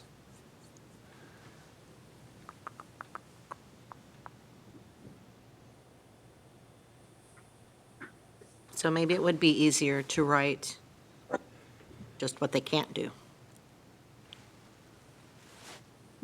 Maybe? What do you suggest? What you just said. Can't look like a single-family residential. That would be an example of a very loose Big. design standard where like, you know, when you see it, can't look like a single-family house, which the intent is clear, and I think that's really helpful, but when someone's Right. designing their house, their building, and they're like, they'll just, if they want to do something, what we see people do is say, that doesn't look like a single-family house, and they say, a single-family house can look like a flat-roofed 50s Rambler. It could be, so Okay. I just thought it would be easier in a way, but I guess not. it would be, but it leads to arguments. So Abbott's And we out. never win arguments. It's one of the saddest things for me working on the planning commission is that as someone who's trained as an architect, I want to leave as much wiggle room as possible for designers to do their thing, and yet they take advantage of it, so you have to have everything nailed down, and so it's like, oh my God. So, anyway, learn to live with it. So then with the roofs, Abbott's Alley, is that something that would be doable then with these? If you like it and you think it's appropriate, then yeah, let's allow it. I generally would think, yeah, I think those are successful. Would be Island Bank, it doesn't look bad, but it just looks like a single family. It looks like a house. single-family house, yeah. Yeah, but it's inside our thing, so. So that would not have been allowed the way it is. Right, and so if somebody came in and knocked it down and built something new, they wouldn't be able to do that anyway. Right. But that's a new building. It was built in 2000. It's not going anywhere. So this Right. wouldn't preclude the roofs across the way, It wouldn't require anybody to change anything. but they couldn't build something similar to that then? What do you think? Buildings 2 stories, buildings over 2 stories, Yeah. but outside the downtown core shall have commercial flat roofs with parapets, or may have shed roof with a minimum of 3-foot eave on the street-facing side. So those might fit. Okay. The only thing keeping them is the eave may not be long enough. Eve, okay, yeah. Because I was just thinking, if you're thinking single family, I mean, people, as you said, build all sorts of styled homes, and that could be considered single-family roof lines. I mean, it's definitely steeper pitch than you would see on most commercial buildings. Which is why we say, Right. we specify the roof type, Right. meaning, because, the roof types are more conducive to commercial buildings. Right. Yeah, maybe that's where we draw the line, is that a shed roof can be a commercial building or a residential building, but a hip roof is definitely residential, or a gable roof is definitely a residential looking element for larger buildings. And so that would allow a sloped roof like Silas is over here, Abbott's Alley, sorry, I'll use the name, like Abbott's Alley, but so it can be used for both, basically, but it still looks more commercial. I mean, to me, those buildings look very industrial, not commercial necessarily, but they look very industrial and not so residential. But it's only got one pitch, the shed roof. So maybe that's where we draw the line and say that the building has to be flat or a pitched roof and not be so set on the angle. Because I think Silas set his for solar. I think he thought he'd put solar. In fact, he does have solar panels on him, doesn't he? Mm-hmm. So he set his angle for the solar, so he didn't have to have a bunch of racks to hold it all up. So maybe that works. I don't know. So if that's the case, then this doesn't need to be changed. The way I'm looking at it now, You mean from hearing the way what you've he written just it? said, Sorry. is that, to me, number 8 should stay the way it is, Okay. because you're looking at 3 stories and up. Yeah. And number 9 should change a little more to what you were just saying, to just admit gable and Flatter pitch. shed. Yeah, Yeah, 9's going to need to tighten up, because now, the way 9 was originally would never apply to West State Street or West Ferry or Metcalf. Now, since we've changed to be just within the blue line, 8 and 9 apply to those stretches as well.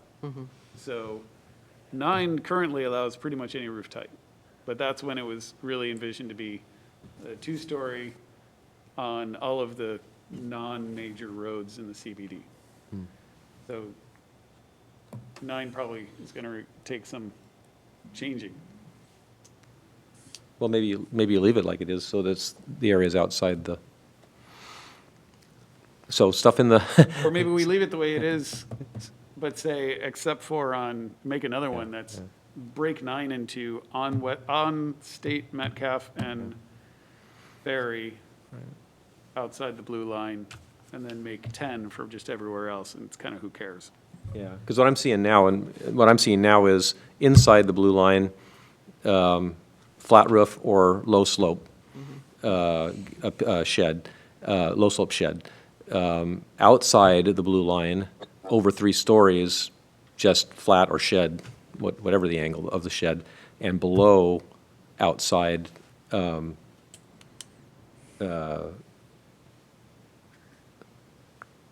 it, I lost my thread, but anyway. Blue line.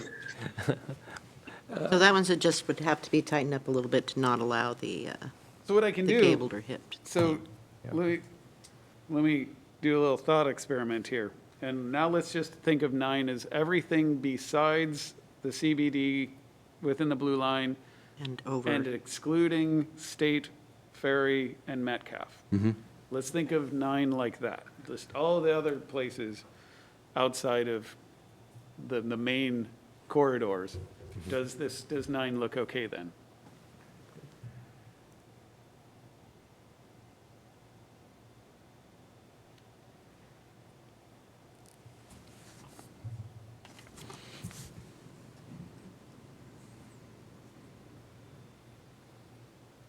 I'm thinking what's there now. So West Ferry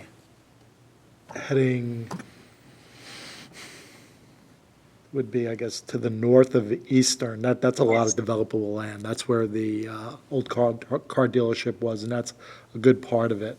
Where West State, coming from the library, heading westbound, there's a lot of mix in there. There's residential, there's Floyd's, there's the one open lot on the right-hand side. You got the E&E property and the property next to it. They'll all lend themselves to probably 3 or higher, higher than 2. I mean, there's some decent-sized lots down in there. Any of those can be Yeah, redeveloped. yeah, So, they're gonna be, too. so that's why I'm saying, like, what I'm getting is, I'm thinking of making another one, just something in between 8 and 9, just for Metcalf, State, and West Ferry. So, let's not worry about that for the moment. Let's just look at 9, imagining that's everywhere except for Metcalf, State, West Ferry, and the CBD. Does it look okay? So imagining, I write in there, except West State, West Ferry, and Metcalf.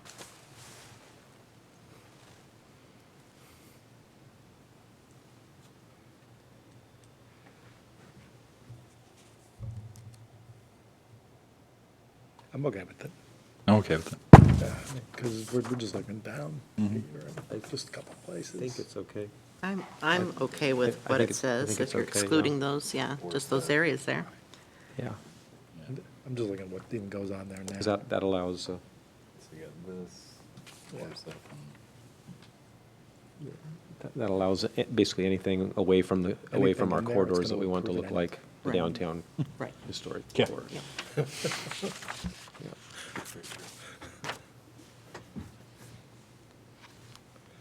Which in my mind makes it sound like maybe it'd, it'd flow into the downtown, the change, how they would design would flow to the downtown, yeah.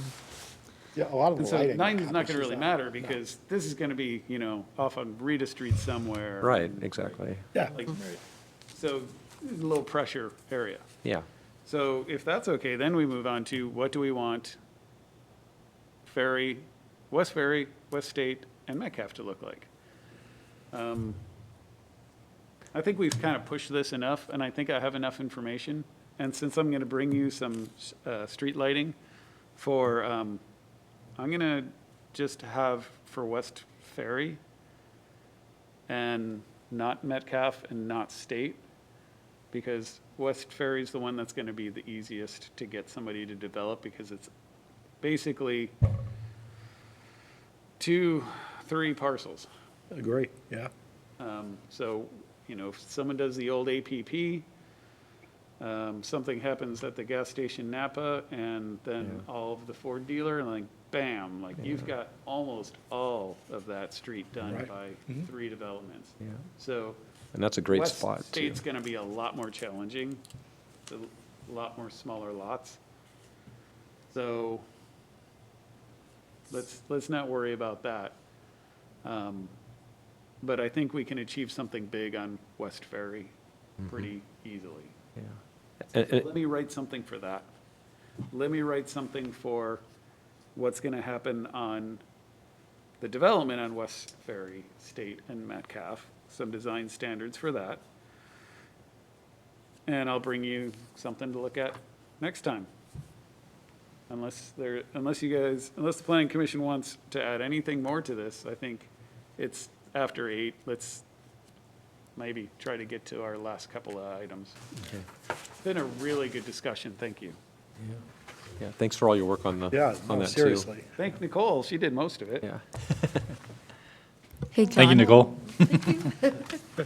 John, not to belabor this, but I was wondering if it would be possible to add definitions for corbelline. I saw that in there. It's only mentioned once, so I don't know how important that is, but I didn't see an example of it. And I did want to say I really appreciated all the illustrations. That was really helpful.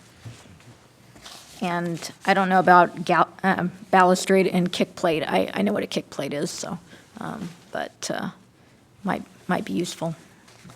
I think there is an image of kick plate somewhere in there, so Yeah, most people know what a kick Yeah. is. So maybe, I don't know. No, but- that's not belaboring it, thank you. I don't mean to squash the conversation. I think I had enough on that issue. So if there's anything more about the design standards that you want to provide before we move on to make this perfect for next time, because I think next time we can make it perfect. And will it get, And oh, sorry. Yeah, I just wonder if I could make one correction on page 21. And then I'll move on. yeah. What do you got? The labels on the photo of the window that says Mutton and Mullions, they're the opposite.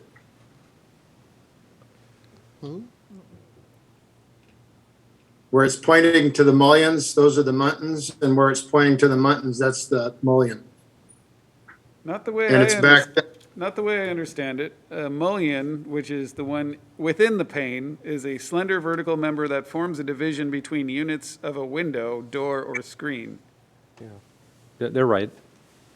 Millions of the pieces within the glass, and the mutton is the piece between the window units. We'll look into it more, though, to make sure that we're right, Joe. okay, because even on page 15, in top of page 15, you describe, well, go ahead and look into it, but I think they're labeled backwards. And I even have my carpentry book right here in front of me, and I looked it up, and they are backwards. All right, that's good to know. And even under your definitions, it describes it the other way around on page 15.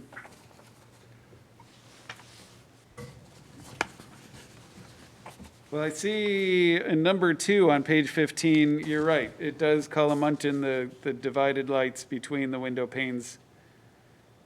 Right, So, yeah, exactly. we've That's got- what my book says too. We've definitely got some inconsistencies here, so we'll have to definitely look into that. Okay, thank We'll you. do a word search for muntin and Mullions. make sure that,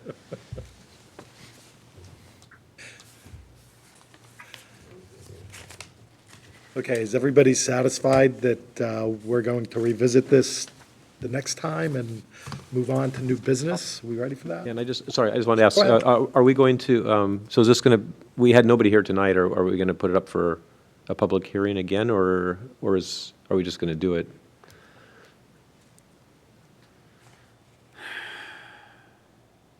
I mean, does it hurt anything to do it as a public hearing? I mean, no, it just costs a couple $100 to post it. to Oh, post it, oh, no. okay. Yeah. I was just curious, I wasn't like proposing that, but I was just curious whether it was going to come back because there was nobody here tonight, or, It may or may not come back as, we'll see. okay. I don't think it matters, because we've had a public hearing on it, and it's not going to be a drastic change between now and next time. Right, there's very little change outside of lighting discussions and, Yeah. And I suppose the city council could have one Versus too if they I- wanted to before they adopted it, right? If they, But if we're just looking at saving a couple of bucks, then, there's no reason not to, so. okay. I'll think about it. I don't know yet. Save the money.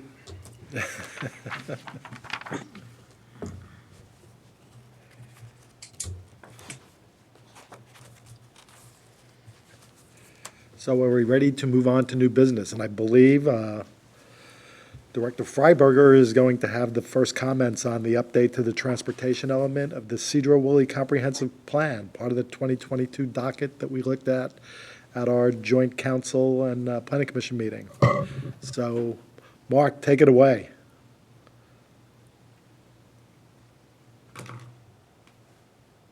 He's Mark, muted. you're on mute.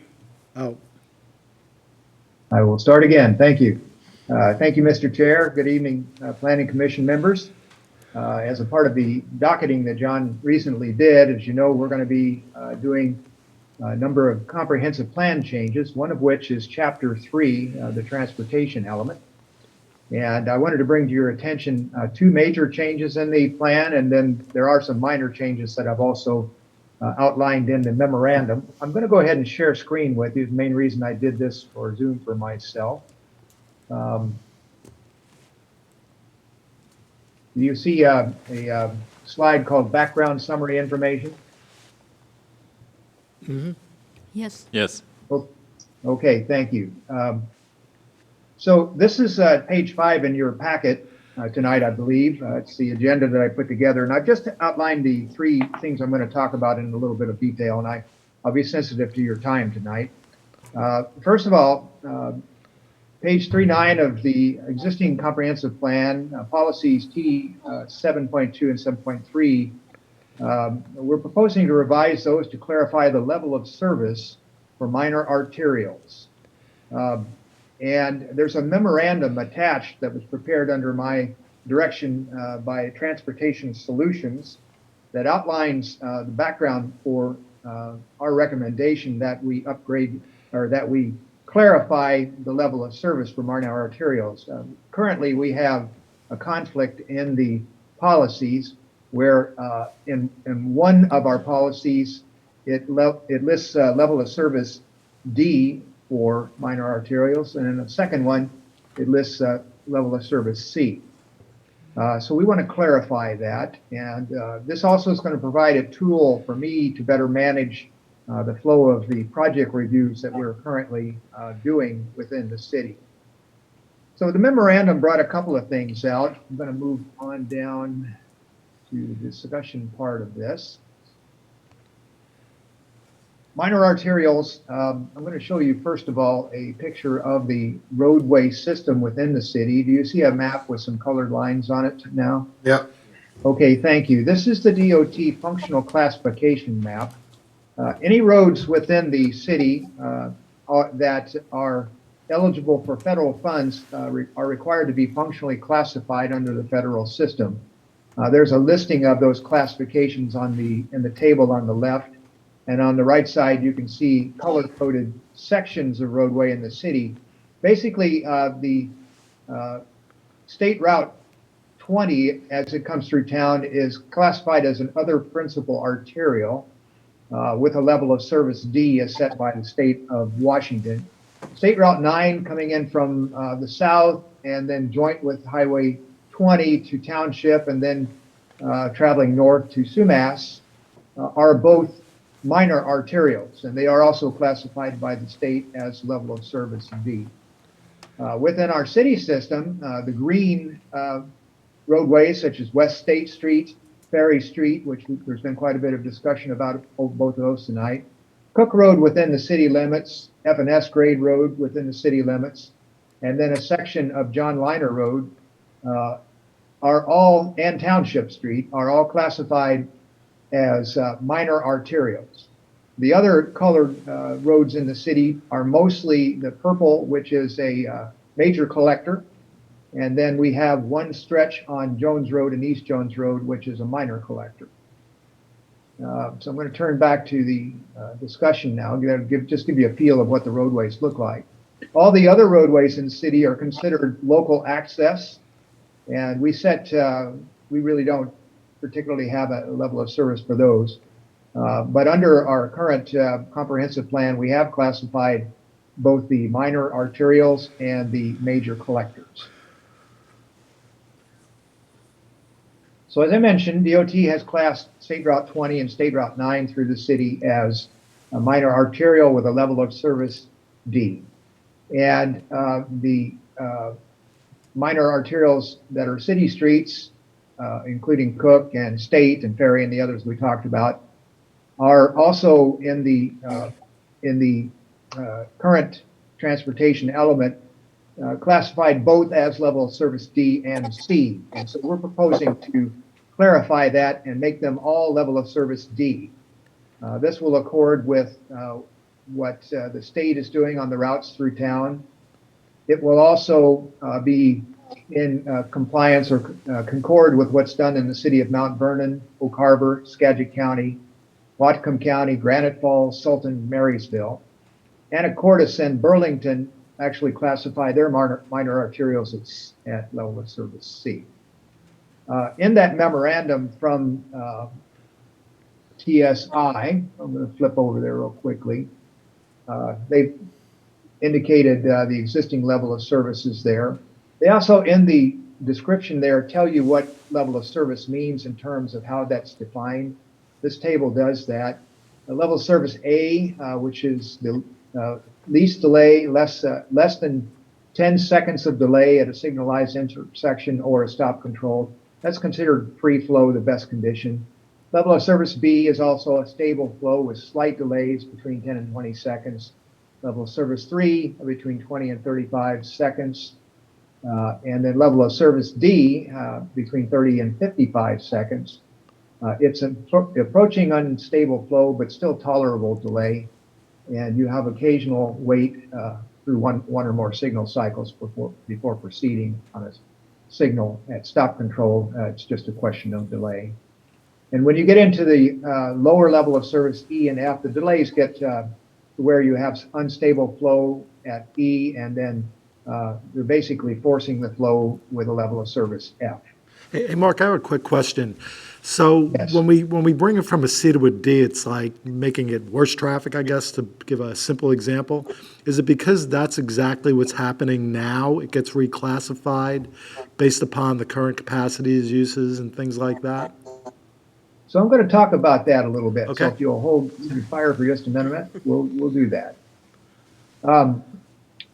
We have, in association with both this element or this item on the recommendations and a second one regarding the Hodgin Road arterial project, looked extensively at what's going on in particular in the vicinity of the Cook and Trail Road intersection. That's one that's has some challenges at the peak flow or the peak hour times in the morning and the afternoon, predominantly in the PM time period at that intersection.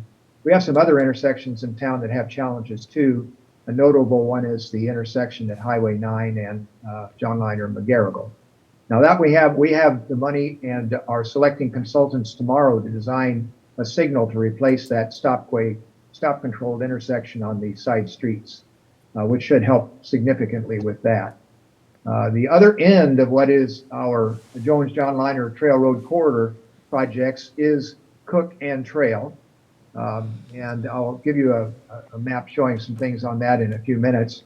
And we are actively pursuing funding of the Cook Trail project. I didn't bring a graphic for you tonight. I could do that next time if you'd like to see it. But we've made significant progress on moving that corridor forward. And one of the things that's included in that are intersection improvements at the existing Cook Trail intersection, which we actually show in our 6-year tip for the year 2026. Now, we don't have funding for that yet, but we are accumulating developer impact fee money towards that and the other projects on the route. And we have a pretty good plan in place on how to make that happen over the next few years. In fact, over the next 3 weeks, I'm writing yet another grant request to try to fund the entire project through the $1.5 trillion transportation program that was passed by the U.S. Congress in 2021. We'll be submitting that for consideration. So this whole discussion of level of service comes into play in the fact that as we've updated our transportation model, looking at growth and projections related to the corridor project and also the development that's taking place around town, specifically in the vicinity of Hodgin and Stendal in there, we've been concerned about where that was heading and the timing of the projects. And so I've had TSI look very carefully at how that might transpire over the next few years, and is our TIP plan adequate to manage the traffic growth that we're seeing. And another thing that you're observing in town is that there is significant through traffic growth happening right now. Just today, I had comments made to me in staff meeting regarding the backup of traffic on Highway 20 east of the township intersection there. And by the way, we are rebuilding that intersection this summer, starting in June, late June. We'll be revising the signal at that intersection to add dedicated turn pockets for all four legs. We have on one now, but that'll give us dedicated on 4. That's going to help significantly with that. But the traffic flow is increasing, the through flow of traffic is increasing on Highway 20 and east of town coming in and also west of town going out to I-5 on both Cook and on Trail. So that's all in my mind as I'm talking about these things. So level of service, why is that important? It's a tool that we use in terms of managing our growth in the city. We have to operate under concurrency. That's a term that's used extensively in the comprehensive plan, and it comes out of growth management. So that we have to be able to demonstrate when we approve these projects, the major projects at least, it doesn't really apply to ones that are under our threshold for a traffic impact analysis requirement. That's fewer than 50 vehicle trips per day, peak hour. That's actually per day in that case. So when we look at those and we look at growth, we need to be able to determine what does that do to the level of service of the roadway segment and of the intersections in the vicinity. So we've had a number of those done recently with the BYK proposed development at the intersection of Stendal and Trail with the 76 unit 5-story building that RJ Group is doing over on Stendal and Hodgen Road. And they have other things coming in the pipeline as well. In fact, I can show you, it's getting a little ahead of my talk, but it's appropriate with your question. This is a picture of what I've been tracking in that area, and John and I have talked about this extensively. We have a number of developments that are all affecting the traffic growth in this area. This is the Cook Trail existing intersection, and as you know from driving by there, there's a gas station being built at that intersection currently. Granite Holdings recently completed a 28-unit townhome development just to the east of the intersection, and there's a second 28-unit one that basically mirrors that. That's in the final process of approval, and it will be starting yet this summer. North of the intersection, you're probably aware of the Bucko development. We have just entered in with the Bucko family with a developer's agreement for a phased development of that property. That will, as a part of that developer agreement, will build a section of the new Jones John Liner Trail Road Corridor project, which basically will skirt the school district property here, their bus transit facility, and come up the east side of that through a property we bought. And we were through a series of boundary line adjustments with the school district and the requirements for the roadways within the Bucko parcel. That will actually push the roadway up to tie into the roadway section that was built by BYK between F&S and Jones.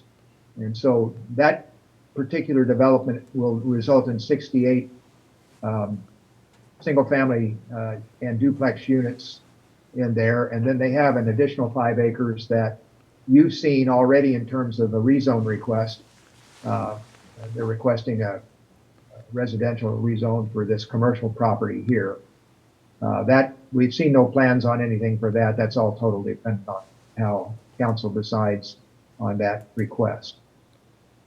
So that's in the vicinity of the intersection. There's another 24-unit development that's I believe has been submitted just to the west of the intersection. This is the BYK development I mentioned at 820 Trail, and the properties here in green and blue are all the RJ Group developments. And then finally, there's a proposed Starbucks that will be going in at the intersection of Hodgen and Highway 20 down here. And what these do and how we're metering these in, we're looking at the peak hour trips. And this is a table that comes from one of TSI's products on how that's going to grow the traffic in this area. I mentioned that they've produced traffic analyses associated with the bigger projects, the first section of BYK's project and the first section of RJ Group have both done that. And they've looked at these intersections, including this one at Cook and Trail. And that's where it first got my attention because they were showing some pretty dire drops in level of service up here, not just from their projects, by the way, but they had to measure in the impacts from the area as well.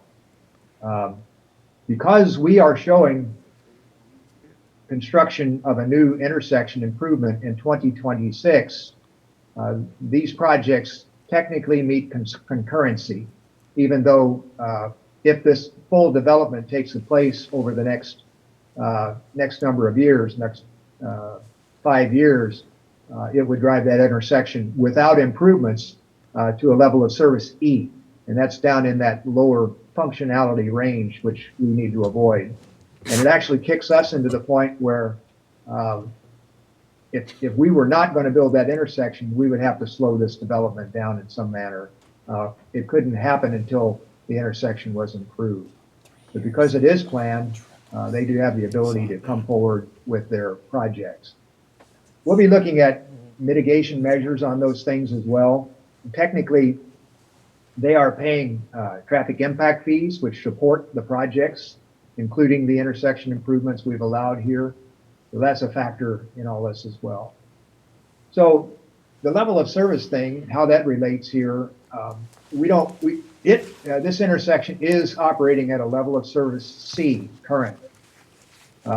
And that's the delay that's under 35 seconds, I believe, in the chart I showed you earlier.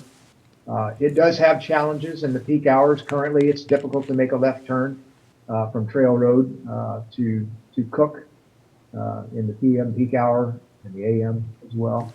But it is functioning adequately. And we had a recent update to the model, as I mentioned, and we actually did traffic counts again because the data that we had was for the prior model was from 2015 for our comprehensive plan, and 2019 was the data collection that was done by RJ Group and BYK's traffic modeler. So we've got current data on this, very comfortable with saying this still operates at a level of service D. We do see in the analyses that are coming up that that's going to degrade.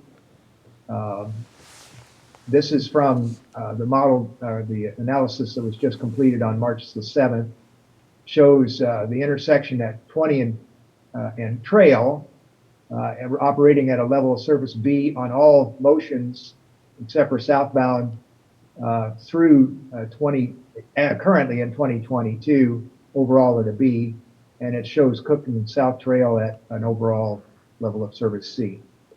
The other intersections are pretty much not a problem that we're studying. This is a table that's in that memorandum that shows how we cranked in the various developments that are coming up, and this is the same numbers you saw on that map that I showed you a minute ago.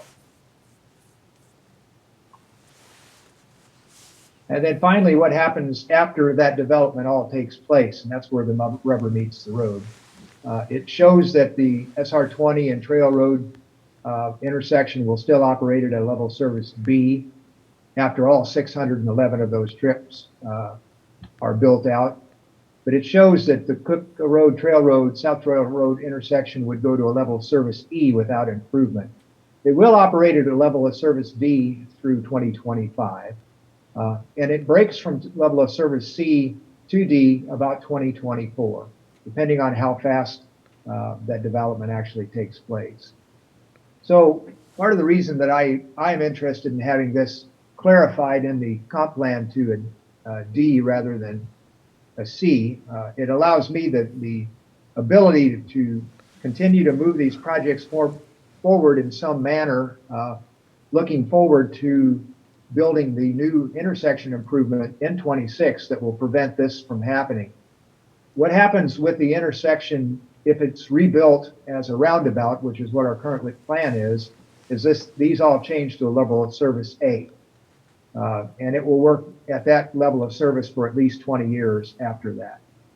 So anyway, that's important to keep in mind.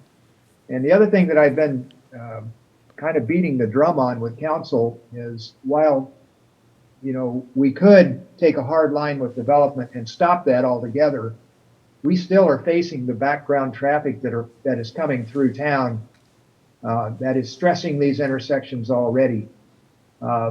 In addition to this traffic that you see that I showed you in the table in the immediate vicinity of that, we have the other traffic developed by developments up on North Portobello. The golf course is looking developed.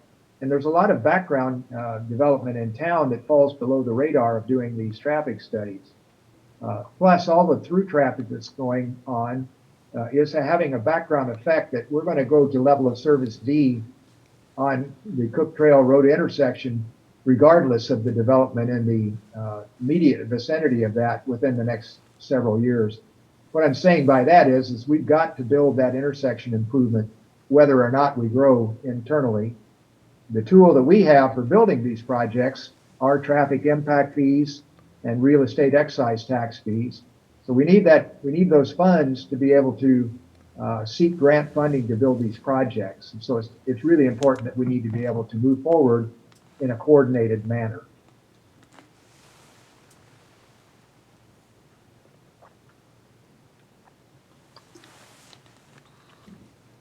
So on the basis of that, that's staff's recommendation that we clarify our level of service as level of service D for our minor arterials. It would stay at level of service C for the major collectors and the minor collectors.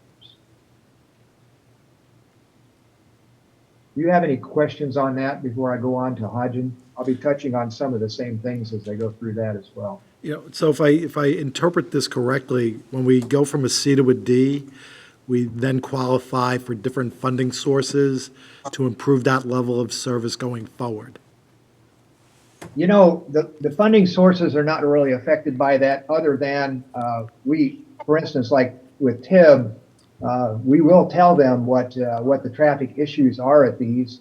This was a big factor in our funding for the John Liner and Highway 9 intersection. We demonstrated to them that the day that the new corridor opened, that intersection would go to a level of service F. That's because of the vehicles trying to make the turns from Highway 9 to John Liner would have very significant delay. And so they were appreciative of that argument, and they did fund that intersection on a capacity basis, even though it's looking forward to the project that's not built yet. Right. We've been able to demonstrate that we're making significant progress on that with the BNSF undercrossing bridge, the work that we've negotiated with Bucco on their track, and the work that BYK has already completed. So, we've got a lot of things moving forward on this, and it's really important that we need to be able to continue with that and continue to have the funds come in to make this happen in a coordinated manner. So, Thank you. Mark? okay, I'm sorry, go ahead. Commissioner Fournette had a question. Yes. Go ahead. Yeah, you're very thorough, and I appreciate it. I just wonder if there's someone as diligent as you are that works for the state that's looking at what's down the road towards the freeway with what's going to happen to those intersections. Someone working on that simultaneously? Yes, they are. They've done an intersection analysis at the highway or the I-5 and Cook Road intersection. That's probably what you're alluding to. Right. And they've got some plans that they're working on for that. They're planning to do 2 additional lanes crossing the railroad tracks there to allow for more capacity through the intersection, and some signal modifications to coordinate that with the on and off ramps at the intersection. That should greatly assist on that. In fact, the preliminary studies, I was on a group that came up with the plan to do that some years back, and they're actively seeking funding for that as well. They don't have it yet, but they know it's a problem, and they are looking at it. Problem with working with an agency like DOT is they have other intersections that have equal problems up and down the corridor. So it's just getting their attention about this one being the highest priority. And it is the highest priority in Skagit County, as I understand it, although they've got some issues within the Mount Vernon area as well at a couple of those intersections there also. But yes, they are looking at these things. Thank you. So Hodgen Road is the other one that I'd like to talk to you about. In our project list, that's a part of the transportation element. We've got a list of, I don't know, there's 40 or so projects in there that we envisioned over the next 20 years to manage the traffic growth within the city of Sedro-Woolley. We have things like the Jones-John Lighter Corridor. That is a prominent set of projects within that project list. We've got one that's called the Hodgen Road Arterial Extension. I'll show you a picture of that now. That's been in there since before I got here. Originally, in the 2005 transportation plan, the vision was to push Hodgen Road through in some manner to Cook Road and then continue it up through the farmland out to match basically Jones Road and then connect into what was already planned in the 2005 plan to put the Jones-John Liner corridor in place. And Mark, So- one sec, Mark. If the planning commission's looking for this graphic, it's also on the last page of Mark's memo. So sorry to interrupt, Mark. Thank you, John. Yes, it is there, and it's probably a little easier to read than what I'm showing you. I have been, since I got here in 2007, I've been looking at this. The city had some money to move forward with a design for this extension at that time, and I actually squashed that. I stopped the project because I thought it was way premature with no plans whatsoever at that time for extending this project through, and some other major elements that I saw that were issues. So where this comes into play right now, let me find the right spot here. Back to here's the 5 concerns that I had then and now that are still true. That the first is that alignment would require a crossing of Brickyard Creek at an angle, and there's some environmental issues that are pretty prominent on trying to do that. The second is there is a protected farmland west of Brickyard Creek that would have to be dealt with in any kind of building of this. The third is that the Sedro-Woolley High School has baseball fields just north of that route that would also be impacted by that alignment. The fourth is that it would require a double curve, which you saw in that sketch, and I'll turn back to that in just a minute, over a short distance, which is not a good idea in an arterial like this. And the fifth is that the removal of this extension from the, let me go back to the map and show you this last one.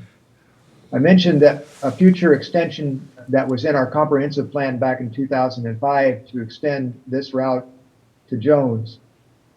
In the 2016 transportation plan, there was significant opposition from the public for that project, to the extent that Planning Commission actually voted to remove that from the comprehensive plan.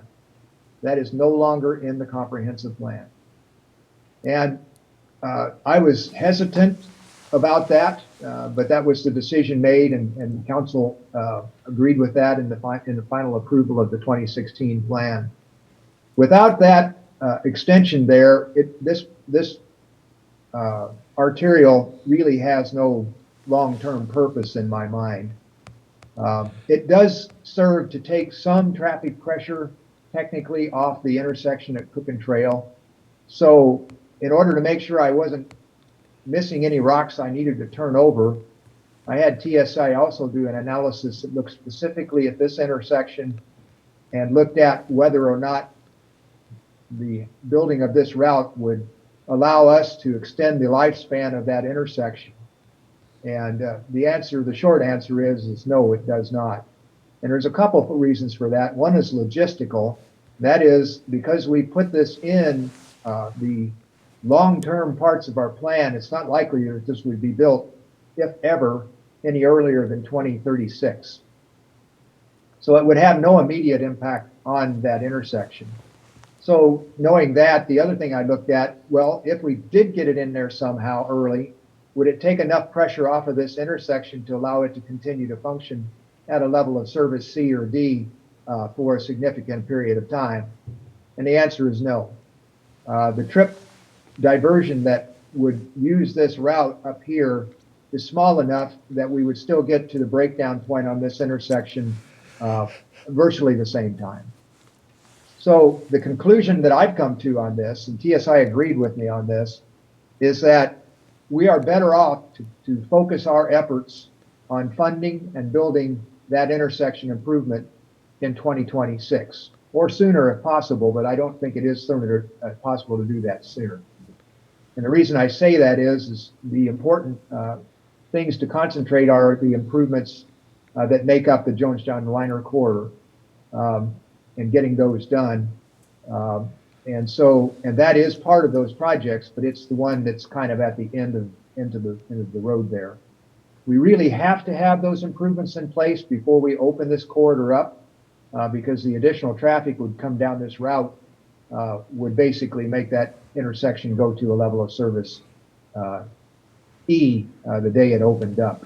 And by the way, that's included in all these analyses that we've been doing.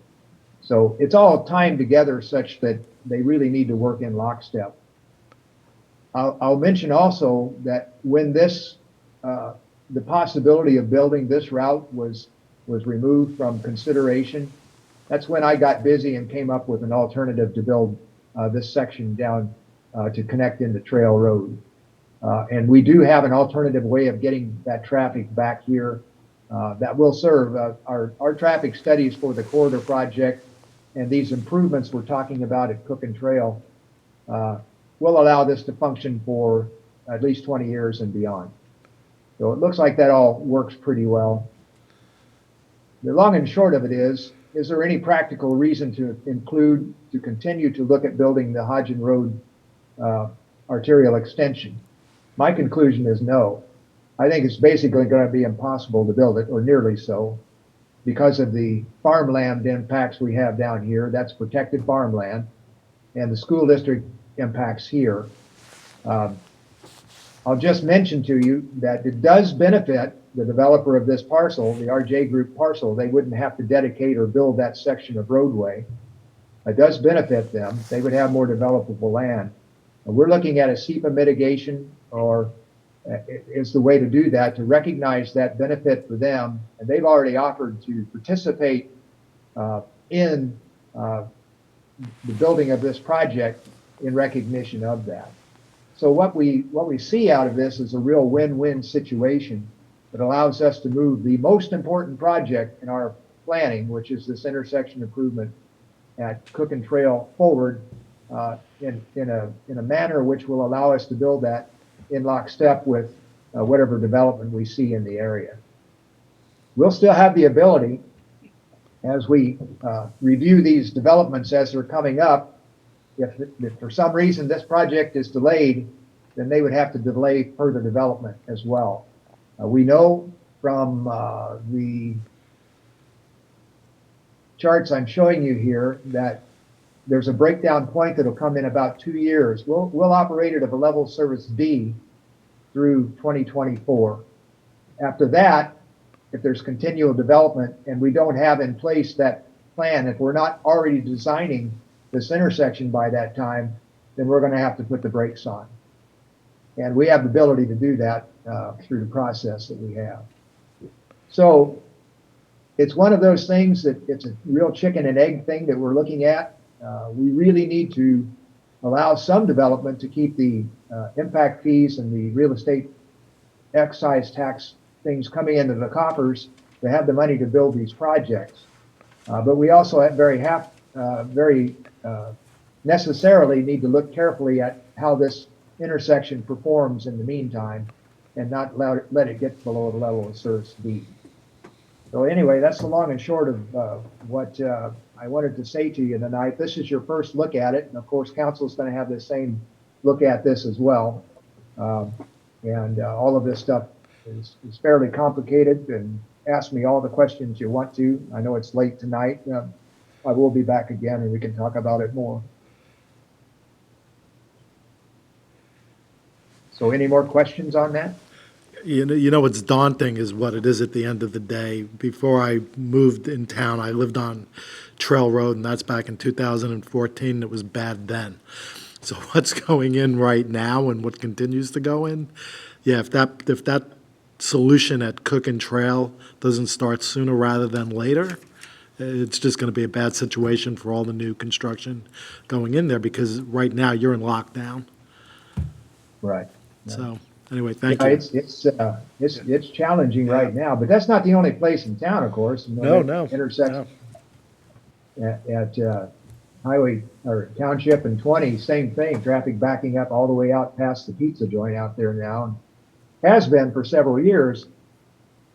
I don't think anybody really forgets, but you know, prior to COVID in 2020, the traffic was just as bad as it is today out at that intersection. That's why I was planning that intersection improvement back then. We've been seeking that money for, we have actually had that money since 2019. We have obtained federal funds to rebuild that intersection. And so that's a really necessary one. It's going to help. And of course, as I mentioned, the intersection at McGarrigle and Highway 9 is another one that has its challenges. Challenges at that intersection are different. They're really, we talked about this at staff meeting today, they're really guided more by the patterns of parent drop-off at the two schools there, which are challenges that are difficult for both us and the school district to manage. The signal's going to help, but it's not going to solve that problem. The school district's going to have to come on board and make some changes in how they do business as well to keep that functioning. So all this traffic is just kind of rolls through town, and it has two ways to go to the west. One of them is Cook Road and the other one is Highway 20, and both of them are already fairly busy. Just to give you an idea, we have somewhere in the neighborhood of 14,000 vehicles a day using Cook and about 18 using State Route 20 right now. And so they're busy roads. Anyone else? Mark, thank you. It's always enlightening for me just to watch the changes, and then you have the seasonality aspect of it after Memorial Day, that we pick up a lot of vacation traffic on Highway 20, which makes it even crazier on a Sunday night. Yes, it does. It does. Okay, well, thank you. Thank you. Thanks, Mark. Thank you, Mark. Thank you. So it's almost 9 o'clock. Do we want to take up the updates to the Capitol facilities next meeting? Nope, Nope. do it today. Okay. Okay, I'm okay with that. It's 5 minutes, Okay, that's fine. not much to do. Chairman Johnson is going to recuse himself at this particular point in the discussion. So we will see you later.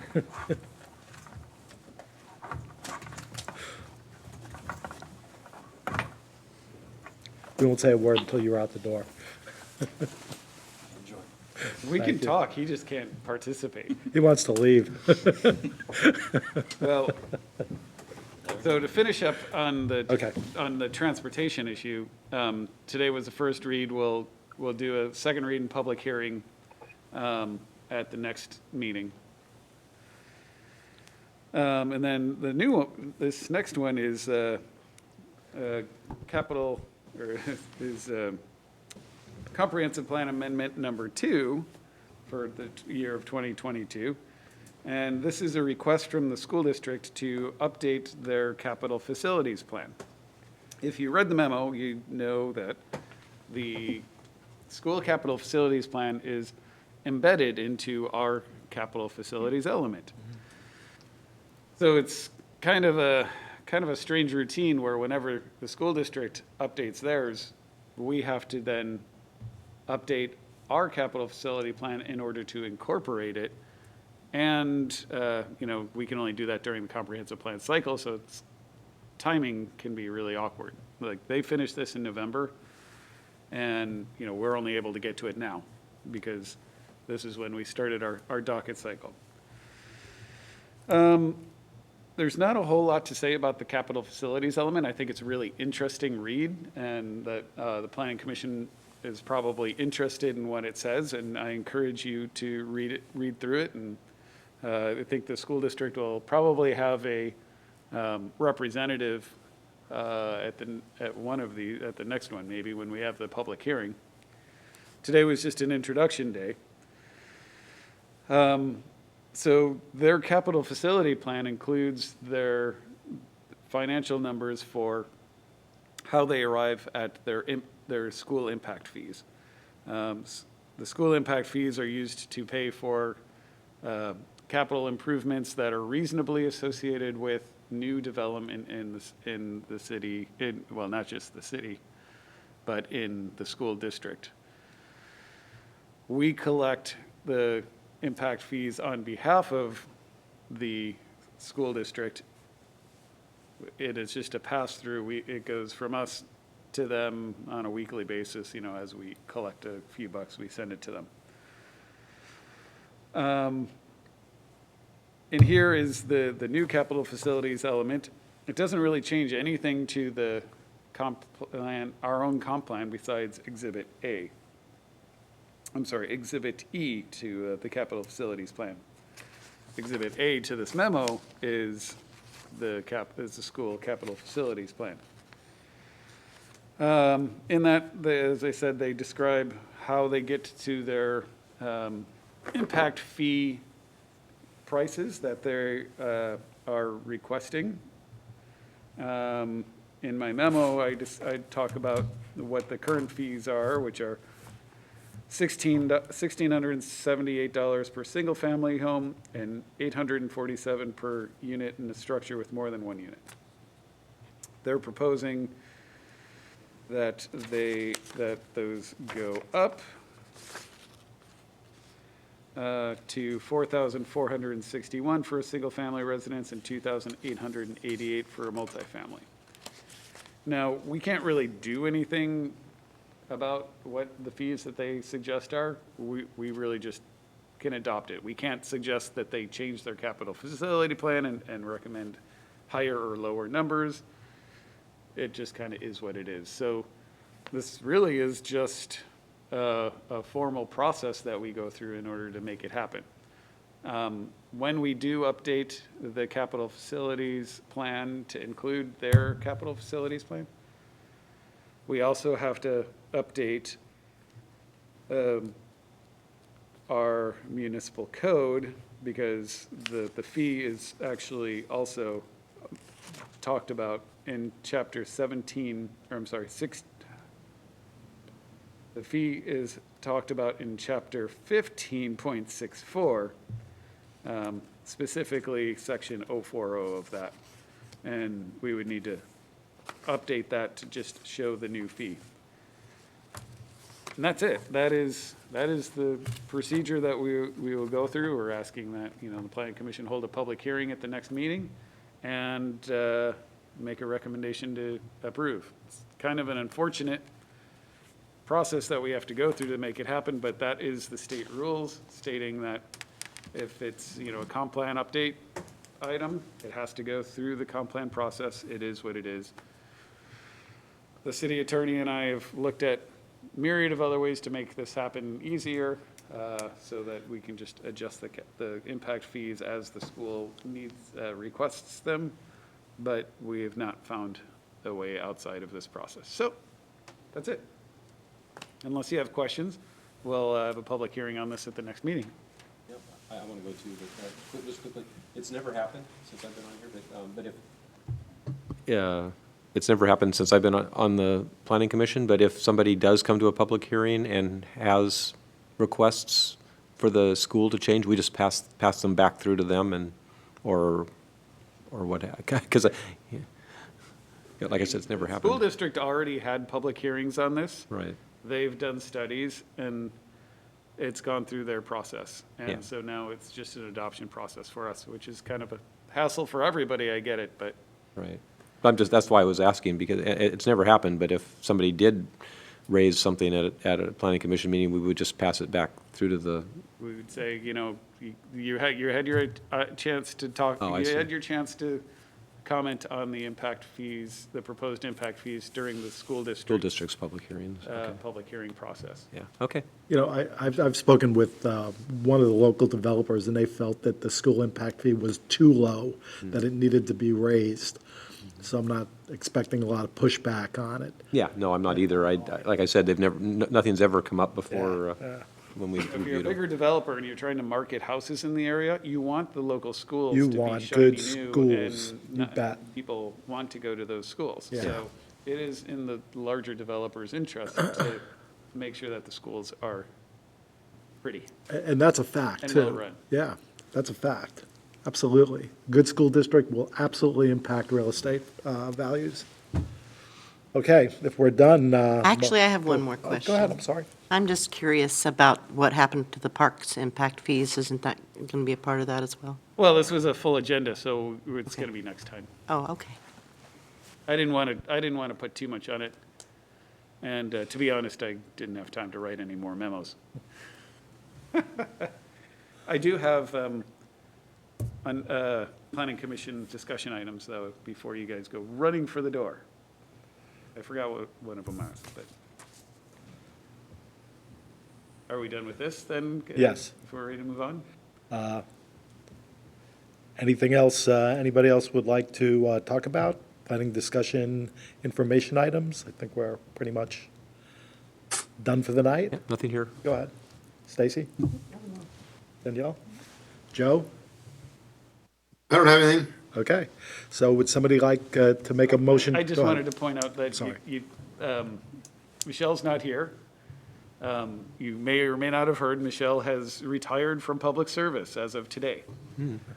So she no longer works for the city of Sedro-Woolley, and so if she had retired one day later, she could have come by and said goodbye, but she retired today and did not feel the need to come to the planning commission tonight. She's hanging out with Joanne. So we're a little shorthanded for a while until we get somebody to fill her shoes. Okay. Thank you. I feel like there was one other thing I wanted to bring up, and I meant to write it down, and I didn't. But there we go. It'll have to wait till next time. Would someone like to make a motion to adjourn? I'll make the motion, we adjourn. Second? Oh, I'll second it.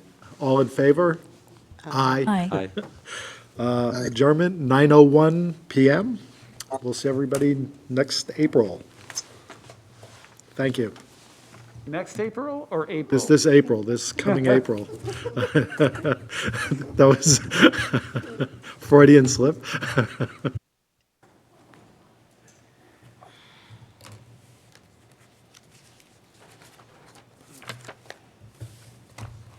All right, so, Bill, looks like you shut off the recording. Thank you.